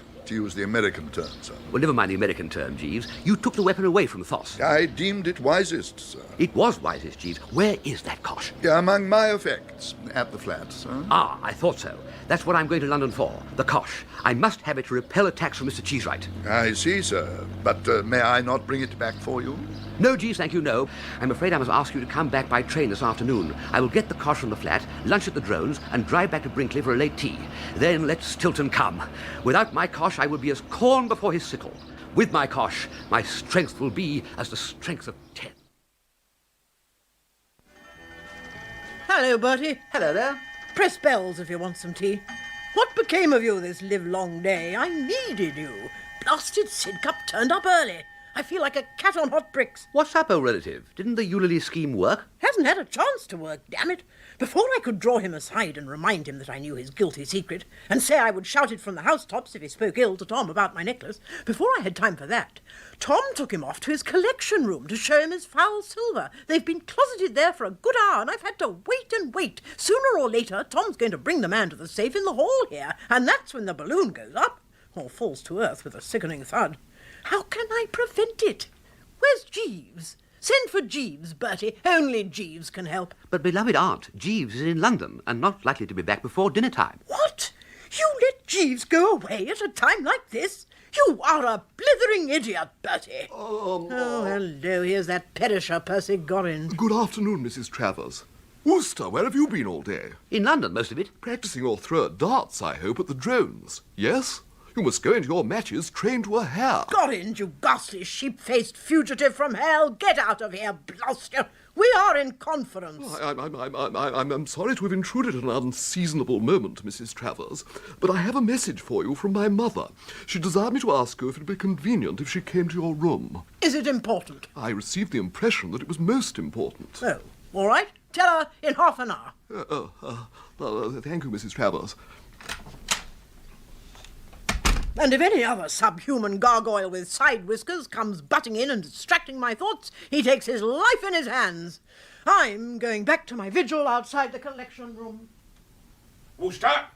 Wooster! Wooster! Ah, Wooster! There, stay where you are, you serpent. I'm looking all over the place for you. I shall now proceed to break your spine in a number of selected places and then twist your head off and make you eat it. All right, come on, Cheesewright. But I warn you, you won't get far. You see, I've got this. It's called a cosh.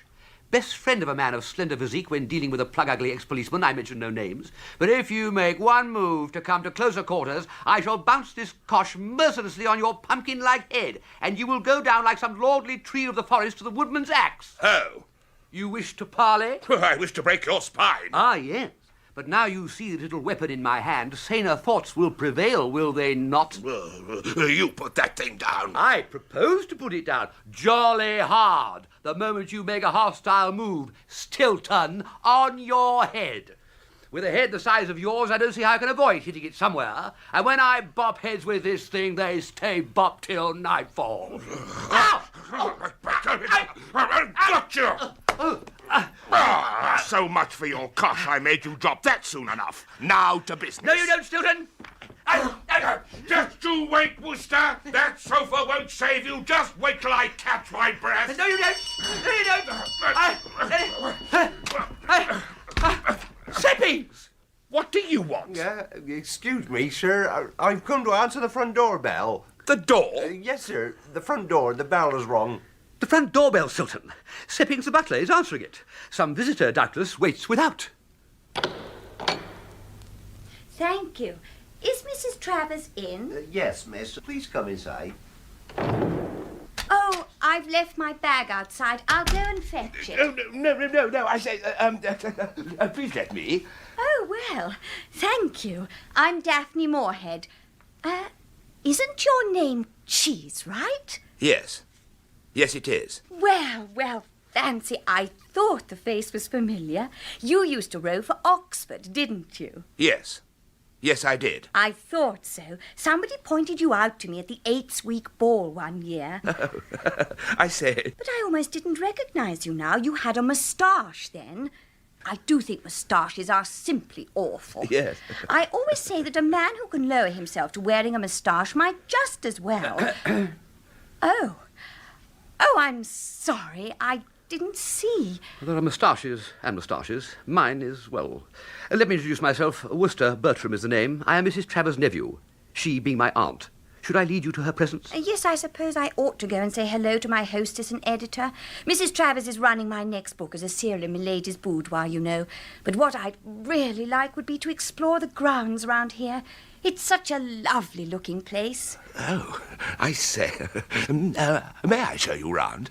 I'd love it, Mr. Cheesewright. Oh. Why not leave your bag here? We can go out through the front door. Well, phew. I feel like Daniel passing out of the stage door of the Lion's Den. What an escape. And what a girl. A well-stacked young featherweight. A female best-selling novelist has no right to look like that. A Piptorino bathed in, yes, Chanel No. 5. No wonder Stilton stood gaping like a man unexpectedly hit by a thunderbolt. Oh, I think I'll go to my room. I feel strangely filleted. Read my crayfish goose leisure, and perhaps have a short sleep after all these alarms and excursions. I must have been asleep. Tired eyelids closing on tired eyes, as Jeeves puts it. Here. Where's my cosh? Where? Stilton may be back on the warpath at any moment. Cosh, wait. In the hall. Let's see. It was shaken out of my hand by Stilton, fell on the floor near the sofa. Yes, I must tool down and collect it instanter. Now then, staircase, hall, sofa, X marks spot where struggle took place, but no cosh visible, near safe or anywhere. That's very strange. Hello? The safe's open. Ever since last night, Aunt Dahlia's been mourning for her necklace, which Uncle Tom locked away in this safe, and now the safe's open. Just a minute. Look, a number of jewel cases in here. This may be it. Case marked Aspinalls of Bond Street. Yes, pearl necklace. This must be it. Right. I'll take it to Auntie and watch the look of wonder and admiration come into her eyes. Bertram scores again. She's probably in her boudoir. Hello, ugly. Hello, Aunt. Well, what's up? You look like an aunt who on honeydew has fed and drunk the milk of paradise. And now I've got good news for you. You'll explode. Well, Bertie, you're just the boy I wanted to see. Let me tell you what happened this afternoon. It'll make your eyes pop. I say, Auntie. Don't interrupt, Bertie. There's a good boy. You remember I'd been waiting for Tom and Spode to emerge from the collection room so that I could hiss in Spode's ear the warning words Eulalie, his dirty secret, and thus persuade him not to reveal to Tom that my pearl necklace in the safe is a replica and not the real thing? But Aunt Well, Dahlia... they did emerge from the collection room, and I did hear Tom say, let's go and look at the pearls in the safe in the hall, and I followed them, waiting for a chance to put the frighteners on Spode without Tom hearing me. Not easy. We arrived at the safe, not a goose to a chance that I had yet to get a word in edgeways. Aunt Dahlia... And then Tom opened the door of the safe and my bones turned to overcooked spaghetti. Tom took out the jewel case and passed it to Spode. And at that moment, with the hand of doom within a touch or a descending, Seppings came in to say, Mr. Travers is wanted on the telephone, madam. And Tom legged it to his study. I say, Aunt Dahlia... Stupendous bit of luck for me. Stupendous. I stepped right up to Spode and said, Lord Sidcup, you remember that week at Totley Towers when we were all guests of Sir Watkin? Have you seen much of Sir Watkin recently? And so on. Coo. Aunt Dahlia, Don't will you interrupt, curse you. I never saw a chap like you for wanting to collar the conversation. Gabble. Listen, can't you, when I'm telling you the biggest story that's broken round these parts for years. Where was I? Oh, yes. How is dear Sir Watkin, I cooed. And he said Sir Watkin was pretty oojar come spiff. And dear Madeline, I cooed. And he said dear Madeline was ticking over all right. Then I drew a deep breath and let him have it. And how is that lady's underclothing place of yours getting on, I said. Eulalie's, isn't it called? Still coining money, I trust? And the next moment you could have knocked me down with a puff. For with a jolly laugh he replied, Eulalie's? Oh, I haven't anything to do with that any longer. Sold out ages ago. It's a company now. I stood there gasping at him. My whole plan of blackmail in ruins. And he said, well, I might as well have a look at this necklace your husband says he's anxious to have my opinion on. And he pressed his thumb on the catch, and the case fell open. Then my guardian angel stepped in. I'd lost Eulalie as a blackmail weapon, but I saw another weapon ready to hand, to foot rather, and stubbed my toe on it. A cosh, no less. Now, Aunt Dahlia, yes, please. Sir, a cosh.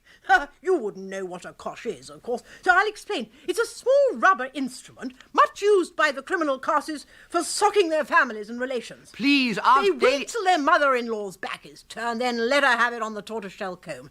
And there was a cosh lying at my feet, and there was Spode with his back turned, starting to take the necklace out of its case. You didn't cosh him? Certainly I did. Well, what would you have had me do? I mean, what would Napoleon have done? Or Winston Churchill? I took a nice, easy half swing and let go with lots of follow-through. Fell to earth with an idiot's smile on his face. And? He's in bed now, convinced that he had a touch of vertigo and hit his head on the floor. Oh, don't worry about Spode. Good night's rest and a bland diet. He'll be right as rain tomorrow. And I've got the necklace. I've got the necklace. I've got the bally necklace. Oh, I feel as if I could pick up a couple of tigers and knock their heads together. Aunt Dahlia, you say you've got the necklace? I certainly have. Then what's this that I've got? I found the door of the safe open just now and pulled this out to give you. Good God. Well, whose is it if it isn't yours? If you had been here this morning, young Bertie, I'd have told you. Tom insists on everybody putting their valuables in the safe. He has this burglar complex. And why weren't you about this morning? I went to London. What for? To get the cosh, formerly the property of your sister, my Aunt Agatha's loathly son, Thos. I've been having trouble with Stilton of late. Was it you, my heart of gold, who provided that cosh? Ha! I'd been putting it down to straight guardian angel stuff. Oh, Bertie, if ever I called you a brainless poop who ought to have been given a scholarship at some good lunatic asylum, I take the words back. Yes, but what happens now? Your nephew Bertram is waist-high in the Mulligatawny and liable to sink without trace at any moment. I am in possession of someone's pearl necklace in case marked Aspinall's. Ma Trotter's, that's whose it is. I recognise it now. She wears it in the evenings. Yes, but what do I do about it? Well, you put it back in the safe, fathead. Look quick about it. Oh, by golly, yes. I hope the safe's still open. Off you go, then. Oh, by the way, Seppings will have told you that Daphne Dolores Moorhead has arrived. She's in the grounds with Stilton. Yes. What do you think of her? A sight for sore eyes. Stilton thought so too, and they're walking in the gloaming now. Oh, come in, Mrs. Trotter. Bertie's just off. Yes, nice evening. Well, good luck, old relative. So that's Ma Trotter, the toast of Liverpool. Ugh. Well, now, the hall, yes, and the safe is still open. Oh, good. I'll slip the pearls in, slam the safe shut, and leg it. Hello, Mr. Wooster. Oh, Mr. Trotter, you startle me. Where's your aunt? Do you know? She's in her room talking to your wife. Well, when you see her, tell her I've gone to bed. To bed? Surely the night is yet young. I've got one of my damn dyspeptic attacks.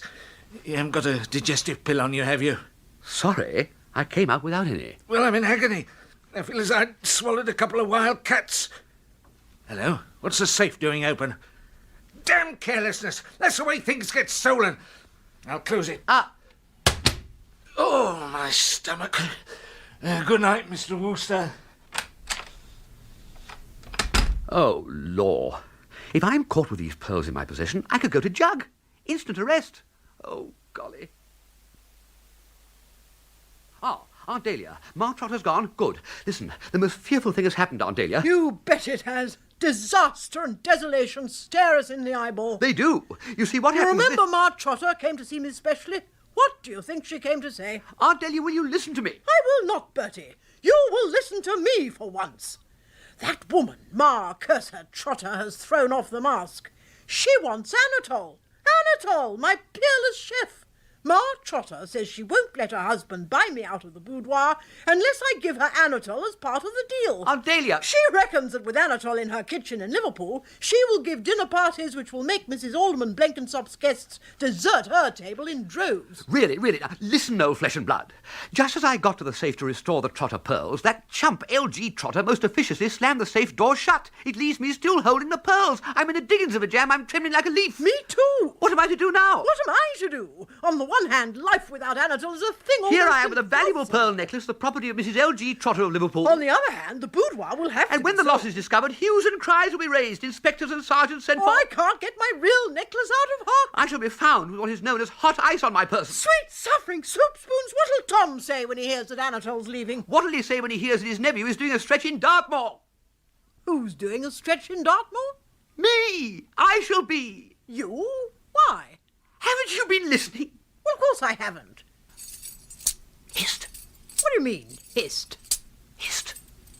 I hear someone approaching. Uncle Tom. And he's agitated. I can hear him rattling his keys. He always does that when he's upset. You're telling me. It's a judgment. Oh, hello, Tom. Come and join the party.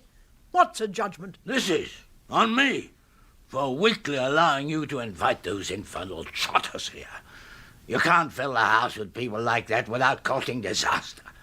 He's got a face like a weasel. She's 20 pounds overweight, and that son of hers wears side whiskers. It was madness even to let them cross the threshold. Do you know what's happened now? No, what? Somebody's pinched Mrs. Trotter's necklace from the safe.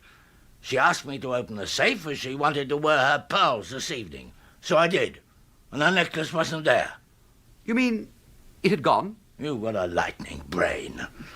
I know you took your pearls after that fellow Sidcup collapsed, Dahlia. I suppose I must have left the safe open while we were having trouble with him, putting him to bed and all that.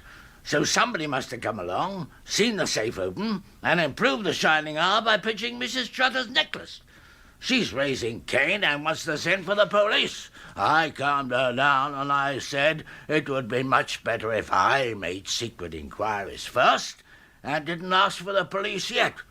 And that young Gorringe came along and backed me up. Intelligent chap, that, though he does wear side whiskers. Then what steps are you taking, Uncle Tom? I'm going to excuse myself during dinner on the plea of a headache, which I've got, I don't mind telling you, and go and search the rooms. Meanwhile, I'm off to get a drink. I need one. Bertie, can I interest you? Not at the moment, thank you, Uncle Tom. Well, I'm off.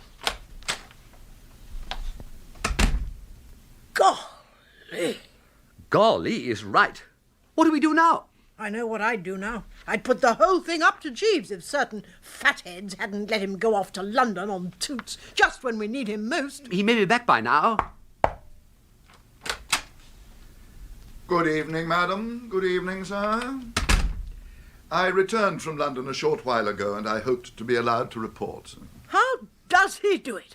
Coming in again just when we needed him most. I hope I may be of assistance, madam. Jeeves, we are in a lot of trouble. Mrs. Travers in a lot of trouble, me in a lot of trouble. Not the same lot of troubles either. May I know the circumstances, sir? You go first, Bertie. He's your man. Right.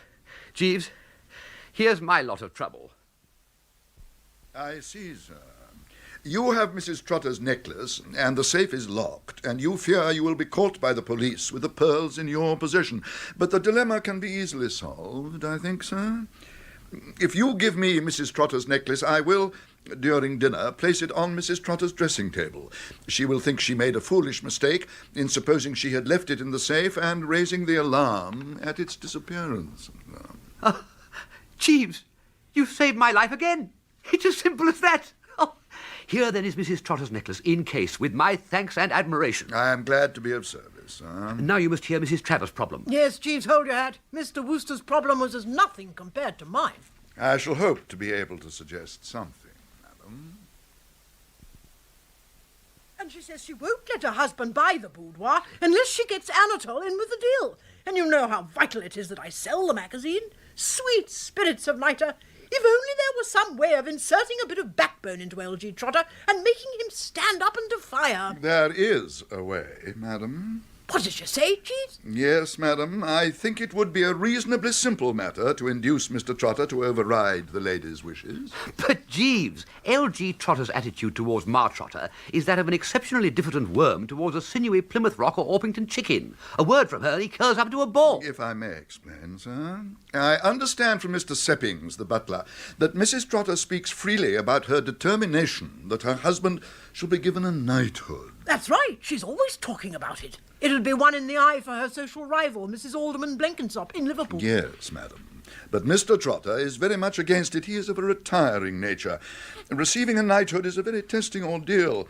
It involves wearing satin knee breeches and walking backwards with a sword between the legs.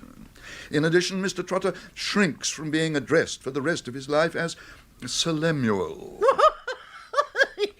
His name's not Lemuel. I fear so, madam. Couldn't he use his second name? What's the G for? His second name is Golfers, madam. Golly, Jeeves, there's some raw work pulled at the font from time to time, is there not? There is indeed, sir. How did you find out about his names? And is this leading to a solution of Mrs. Travers' problem? I think so, sir. May I tell you of an interview I had today with the secretary of the Junior Ganymede Club in London? Certainly, Jeeves. Is it fit for the ears of my aunt? Oh, yes, of course, sir. Well done, Mr. Jeeves. That was a very fine encomium that you spoke in praise of Sir Everard's personal gentleman. Thank you, Mr. Brigstock. I wonder, Mr. Brigstock, if you would allow me once again to have some minutes in privacy with the Club Book of Revelations. I have a further distressing entry to make in the pages of my employer, Mr. Bertram Wooster. Certainly, Mr. Jeeves. Sit at my desk. You will not be interrupted. Wooster.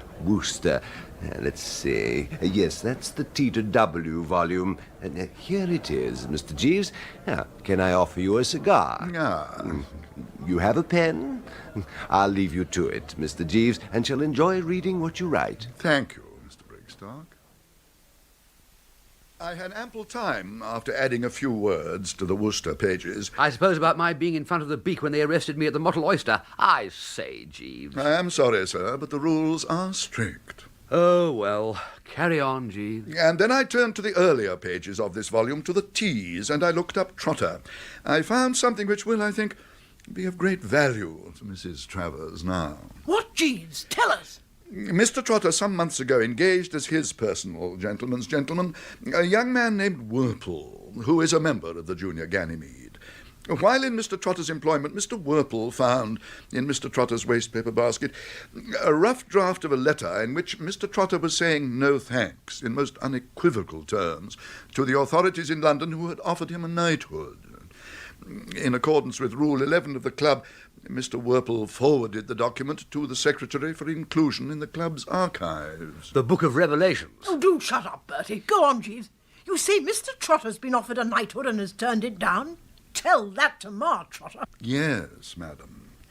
Through the secretary's courtesy, a photostatic copy of Mr. Whirlpool's document will by now have been dispatched to me here by post. This, madam, or a reminder to Mr. Trotter of this document, or fact, should strengthen his will to buy your magazine without Monsieur Anatole, and at a good price. Jeeves! Bertie! We've got Trotter cold! I'll step out and give him the treatment now. You can't. He's gone to bed. He told me to tell you. Touch of dyspepsia, the old tum. Then tomorrow, immediately after breakfast. Oh, jeez. I don't have to apologise in my own house for uttering cries that I learnt as a girl in the hunting field. I've said it once and I'll say it again. Good old blackmail, there's nothing like it. The moral cosh that leaves no bump on the head, but if you play it right, stops the enemy in his tracks. Blackmail, lovely blackmail. Thank you, Jeeves. Tomorrow I shall have Lemuel Gengulphus Trotter on his knees and reaching for his checkbook and fountain pen. Ta-da! Golly! Just so, madam. Sir?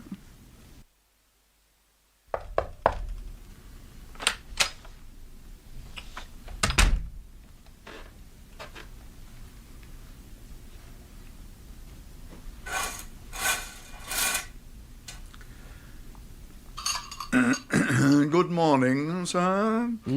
I have brought your tea. Tea. Thank you, Jeeves. What's the weather like outside? Clement, sir. Very clement. And the glass says set fair. Ah. If set fair is to apply to us, I mean my Aunt Dahlia and me, our guardian angels will be kept busy today. I have known imbroglios... what is the word, Jeeves? Imbroglio, sir. A word we have taken from the Italian. Quite. Well, I have known some super imbroglios in my time, some of them in this very house, but no imbroglio that I can remember has been as sticky as what we have been through already in this visit, and probably have yet to face. There have been many problems, yes, sir. Indeed. I shall go down to breakfast this morning for once, but I shall keep the cosh handy in case Stilton's anti-Wooster feeling revives. That is a shrewd precaution, sir. You say you should be receiving a photostat copy of the letter that L.G. Trotter left lying about, silly ass, saying, "No thanks, none of your old knighthoods for me." Yes, sir. So if Mrs. Travers threatens Mr. Trotter with making this information public, Mr. Trotter will surely feel compelled to buy Milady's boudoir at the price asked, and reject his wife's demand that Monsieur Anatole be included in the deal. Yes, there's a ray of sunshine there, which still leaves me with my own slab of impending doom, having to marry Lady Florence. Yes, sir, that remains to be solved. If I may say so, sir, I think you should get up. If you are to appear at the breakfast table downstairs, I will turn on your bath. You, still don't like my moustache, Jeeves? No, sir. You don't think it has hidden depths and a great future? No, sir. That lissom female novelist, Daphne Dolores Moorhead, made disparaging remarks about moustaches, fawning on Stilton for not having one, and looking askance at my little effort. She, as a popular writer, may have an accurate insight into the public's taste in these things, sir. Well, I rise above such hidebound opposition. You don't mind being called hidebound, Jeeves? Perhaps conservative is a better word, sir. Very well. Who was that bird, Jeeves? French chap, wasn't he, who said, probably about Summer's moustache, "I don't like the damn thing, but I defend to the death your right to grow it." Who was that, Jeeves? It was not in reference to a moustache, sir. Voltaire, the French philosopher, poet and playwright, 1694 to 1778, was reported to have said it to someone whose political views were contrary to his own, sir. In the original French, it must have gone... Yes, well, keep the original French for some other time, Jeeves, would you? I will take the tea things and turn off your bath, sir. I will put out your light heather mixture, Tweeds. Thank you, yes. And don't let me forget the cosh. Morning, Miss Moorhead. Morning. Morning, Stilton. Ah, Bertie, old man. So there you are, Bertie, old fellow. Come in, Bertie. Come in, Bertie, old chap. Splendid to see you looking so rosy. Daphne, you remember my old friend Bertie Wooster? Yes, of course you do. He and I were having a friendly chat in the hall when you arrived yesterday. And of course, yes, of course you met him again at dinner later. Good morning, Mr. Wooster. Lovely morning. Darcy's going to take me for a row on the river. Yes, one feels that Daphne ought to see the river round these parts.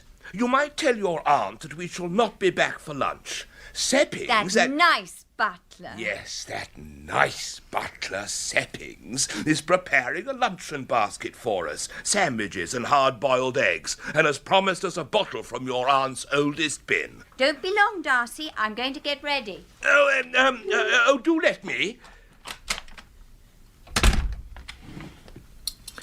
Why, Bertie, what is that in your hand? A cosh, Stilton. The cosh. You remember it? Good Lord, you didn't think I was going to set about you, did you? Such a thought had crossed my mind, Stilton. Good heavens, no, I look upon you as my dearest pal, old man. Well, if yesterday's episode in the hall is the way you comport yourself towards your dearest pal, the ones who aren't so dear must have a pretty thin time of it. Oh, that little matter of you and Florence at the nightclub. Perhaps I was a little cross at the time, but put it right out of your mind. You see, I owe you a deep debt of gratitude. I recommend these sausages, Bertie. Gratitude? Yes. But for you, I might still be engaged to that pill, Florence Craye. Thank you, Bertie, old man. I thought you loved her. Who? Me? Good heavens, no.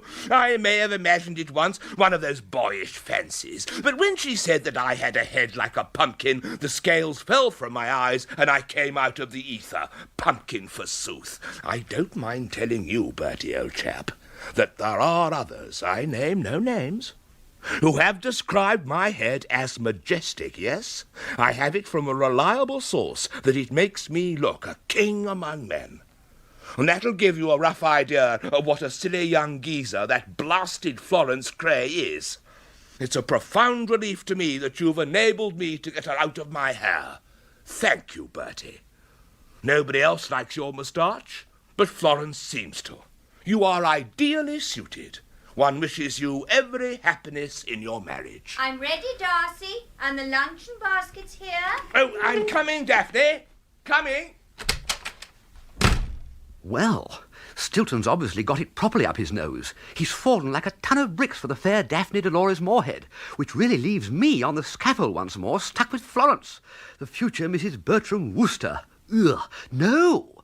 I suppose she'll be Lady Florence Wooster, seeing she's the daughter of old Peppery Percy, 1st Earl of Warbleston. That's a sombre thought. Lady Florence Wooster. I don't like it. Ah, Mr. Trotter. Beautiful morning, is it not? How's the old Tom? Wasn't feeling so good yesterday evening, was it?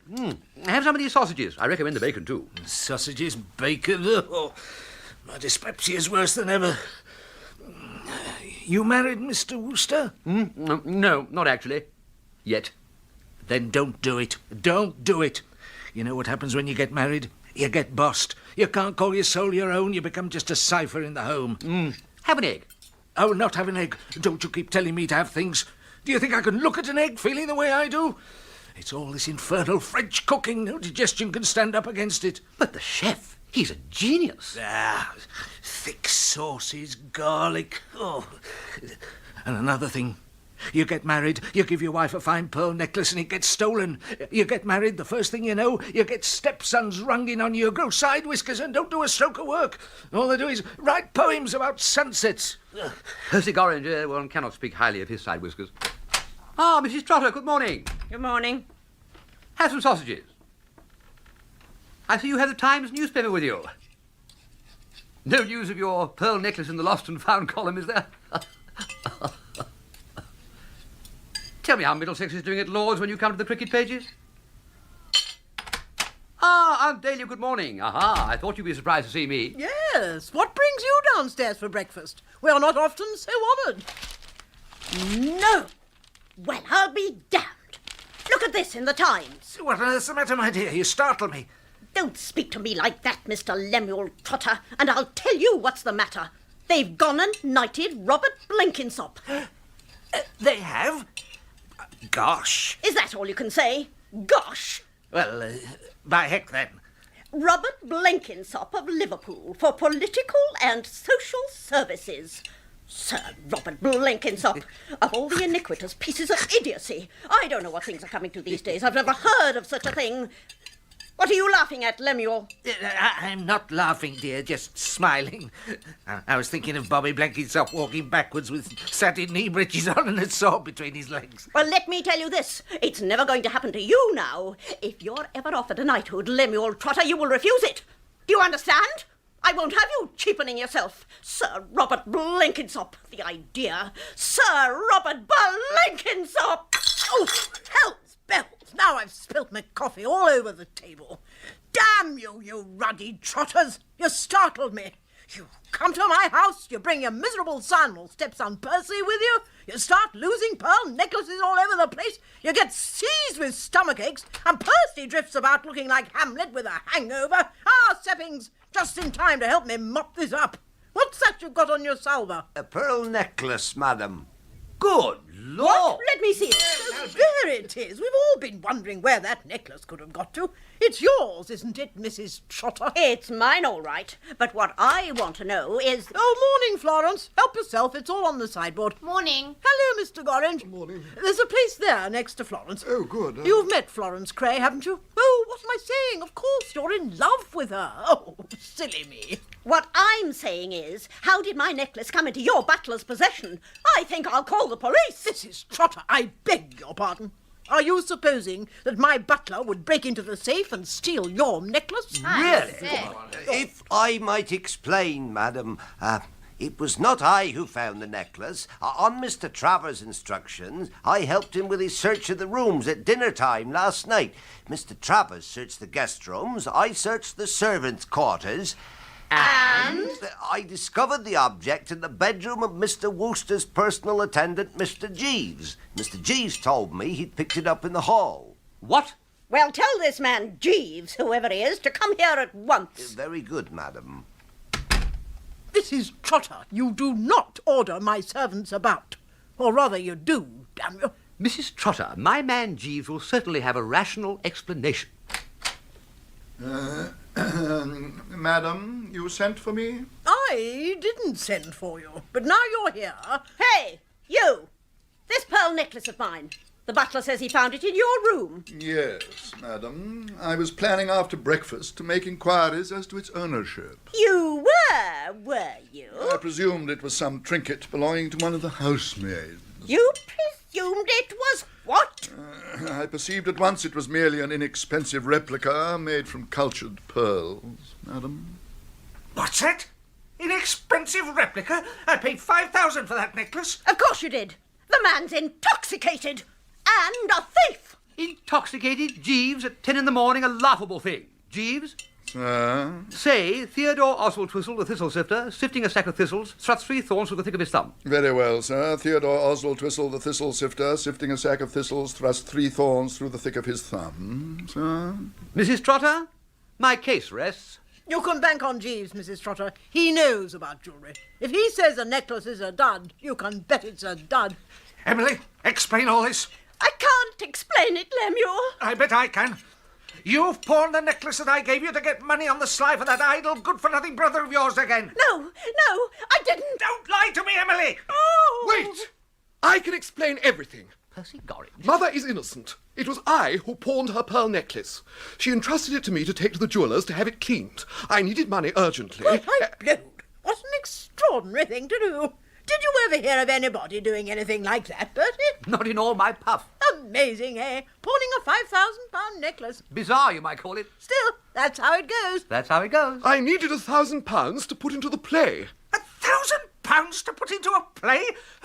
Good God, stepsons. Into the play, Florence's and mine. My dramatisation of her novel Spindrift. One of the backers let us down, and rather than disappoint the woman I loved... Percy, you did that for me? Yes, and I'll do it again. By heck, this settles it. There won't be any more loafing about London for you, young man. Seeing you're a poet, growing side whiskers, bah! We leave this house this morning. Oh, no! And the moment we get back to Liverpool and sanity, young man, you start straight in at the bottom of my business. You ought to have started 2 years ago instead of writing poems about sunsets and growing side whiskers. But, Mr. Trotter, you aren't leaving this morning. Yes, this morning. I am not going through another of that French cook's lunches, thank you. But I was hoping we might settle things about your purchase of my magazine, Milady's Boudoir. Well, some other time, perhaps. When I'm first going to drive into Market Snodbury and find a doctor. My stomach's still giving me hell. It's about here that it catches me, the fourth waistcoat button down. Come, Mother. I will bathe your temples with eau de cologne. Lean on me. There, Mother. Jeeves? Sir? Mr. Trotter's indigestion. Yes, sir. The same thought occurred to me. One of those morning mixtures of yours might hit the trot with Mr. Trotter. I mean the other way round. Yes, sir. They act directly on the digestive organs. You heard, Mr. Trotter? No. What? Listen, be of good cheer. The United States Marines have arrived. No need for doctors. Go along with Jeeves and he'll fix you a draft that'll put the old time into mid-season form before you can say Lemuel Gengulphus. Is that right, Jeeves? Yes, sir. I can guarantee the efficacy of the preparation. Oh, yeah. Well, let's go then. One word of advice, Mr. Trotter. I know this splendid mixture of Jeeves is of old. On swallowing the stuff, you will have a momentary illusion that you have been struck by lightning. Pay no attention, all part of the treatment. But watch the eyeballs, as they are liable, unless checked, to start from their parent sockets and rebound from the opposite wall. But after that, you begin to feel wonderful. Well, good luck to him. Florence, old thing. They've all gone except us. Can I get you something? A sausage or something? Or some marmalade or something? Oh, Bertie. Slice of ham? Oh, Bertie. Right opposite you. Bertie, I don't know what to do or say. I feel awful. You look fine. It's about Percy, Bertie. Percy Gorringe? Oh, Bertie, all that happened just now, when he said that about not disappointing the woman he loved, he did it just for me, pawning his mother's pearls and so on, just for me. At that moment, something happened to me. It was as though for the first time I was seeing the real Percy. I seemed to be gazing into his naked soul. Pretty good it looked, did it? Oh, Bertie, I know now there can be no other man for me. I say, here's a thought. Why don't you marry Percy? But I'm engaged to you. Oh, that can be readily adjusted. Call it off is my advice. You don't want a weedy butterfly like me about the home. You want something more in the nature of a soulmate, a chap with a number 9 hat, someone you can sit and hold hands with and talk about W.H. Hordern. Percy's your man. Bertie, will you release me? Certainly. Frightful wrench, of course, and all that sort of thing, but consider it done. Oh, Bertie, I shall kiss you. Hey! Go on, you two. I'm sorry I interrupted the kissing bee.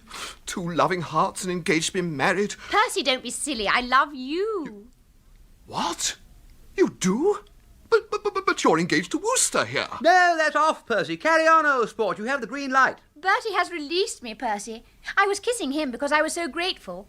When I told him I loved you, he released me. I say, that's very decent of him. Bertie's like that, the soul of chivalry. He certainly is. I'm amazed. Nobody'd think it to look at him. Oh, nobody wouldn't he? They? Is it Jeeves? Is it he or they? Oh, hell, Jeeves has gone. But, Percy, darling, what are we going to live on? We shall have to live in Liverpool if you're going into your stepfather's business. I don't want to live in Liverpool, and I've only got a small dress allowance. The Spindrift play may not be a sellout, and you've only got your poetry. I mean, I haven't got much money, and you've got less. Florence, I have a confession to make to you. I hardly know how to tell you. The truth is that I do have something of an income. Not large, but sufficient and getting bigger. And I can't face living in Liverpool either. But, Percy, darling, do you say you're making enough for two with your poetry? No, I don't. I got 15 shillings for that last thing of mine that was published in Parnassus, and I had to fight like a tiger to get that. The editress wanted me to take 12 and 6. No, Florence, I have another source of income. I don't understand. Tell Florence. Oh, don't be harsh with me, darling.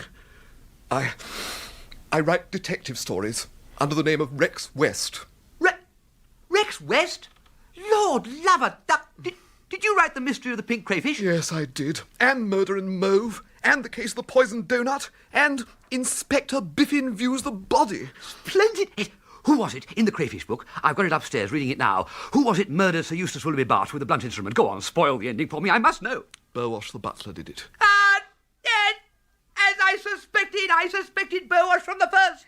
Percy, I think it's wonderful. How fearfully clever of you. You aren't revolted? Of course not. I'm tremendously pleased. Are you working on something now? Yeah, a novelette, sweetheart. About 30,000 words. What the American magazines call a one-shotter. All in one issue. They pay very well for one-shotters. You must tell me all about it, darling. I'm so excited. I'm thinking of calling it Blood Will Tell. Super! Hey, before you go, Percy. Yes, Wooster, what is it? Talk quickly. I'm busy. May I have your autograph? You really want it? I'm a great admirer of your work. Attaboy. There. I've written my autograph for you on this old envelope. Thanks awfully. Bertie, I'm going to kiss you again. Oh, rather, old thing. Off you go, then. Golly, what it feels like to be free, as they say in the moving pictures. Oh, hello, Aunt Dahlia. Hello, Bertie. I say, that was a tough stroke of fate. All your lovely blackmail scheme, threatening to tell Ma Trotter about him refusing a knighthood, all went fut when Ma Trotter saw in the Times that they've knighted the Blenkinsop man. Yes, that did seem to pull the rug from under me. It sent me base over apex. But trust Jeeves to have a second ace up his sleeve. L.G. Trotter will sign to buy the boudoir on my terms as soon as he gets his eyeballs back and focused on the dotted line. That mixture Jeeves gave him certainly did the trick. What does Jeeves put in it? Trotter felt better, apart from the eyeballs, almost immediately. He was so relieved that he would have bought the Albert Hall if I'd offered it to him. Trotter's going to buy the boudoir. He's going to buy the boudoir. He's buying the blessed boudoir. And he wouldn't have Anatole cooking for him at any price. So nuts to Ma Trotter. Yeah. What's your news, Bertie? Couldn't be better. Florence is going to marry Percy. She's letting you off the hook, my beamish boy. Excuse me, madam. Would it be convenient for you to join Mr. Trotter in the library? He has his chequebook and pen. How is he, Jeeves? Completely restored to health now, madam. Jeeves, you stand alone. Thank you very much, madam. Have you ever tried that mixture of yours on a corpse, Jeeves? Not yet, madam. You should. You should. You should. Jeeves? Sir? Jeeves, you have brought happiness into several lives today. I am going to bring a little happiness into yours. Sir? This moustache of mine, you do not like it. I am going to shave it off. You have earned my sacrifice, and when I have finished these excellent sausages, I shall proceed upstairs to my room, I shall lather the upper lip, I shall take the razor in hand, and voila. Thank you very much, sir.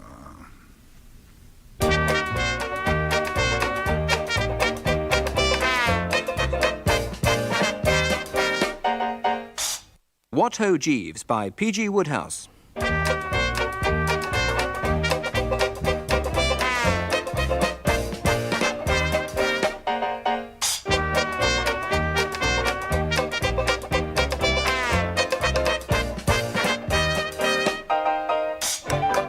The parts were played as follows: Jeeves, Michael Hordern; Bertie Wooster, Richard Briers; Stilton, Cheesewright, James Villiers; Florence Craye, Lisa Goddard; Aunt Dahlia, Vivian Pickles; Percy Gorringe, Jonathan Cecil; and Uncle Tom, Ballard Berkeley.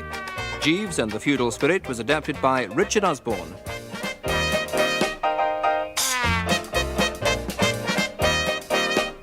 The programme was produced by David Hatch.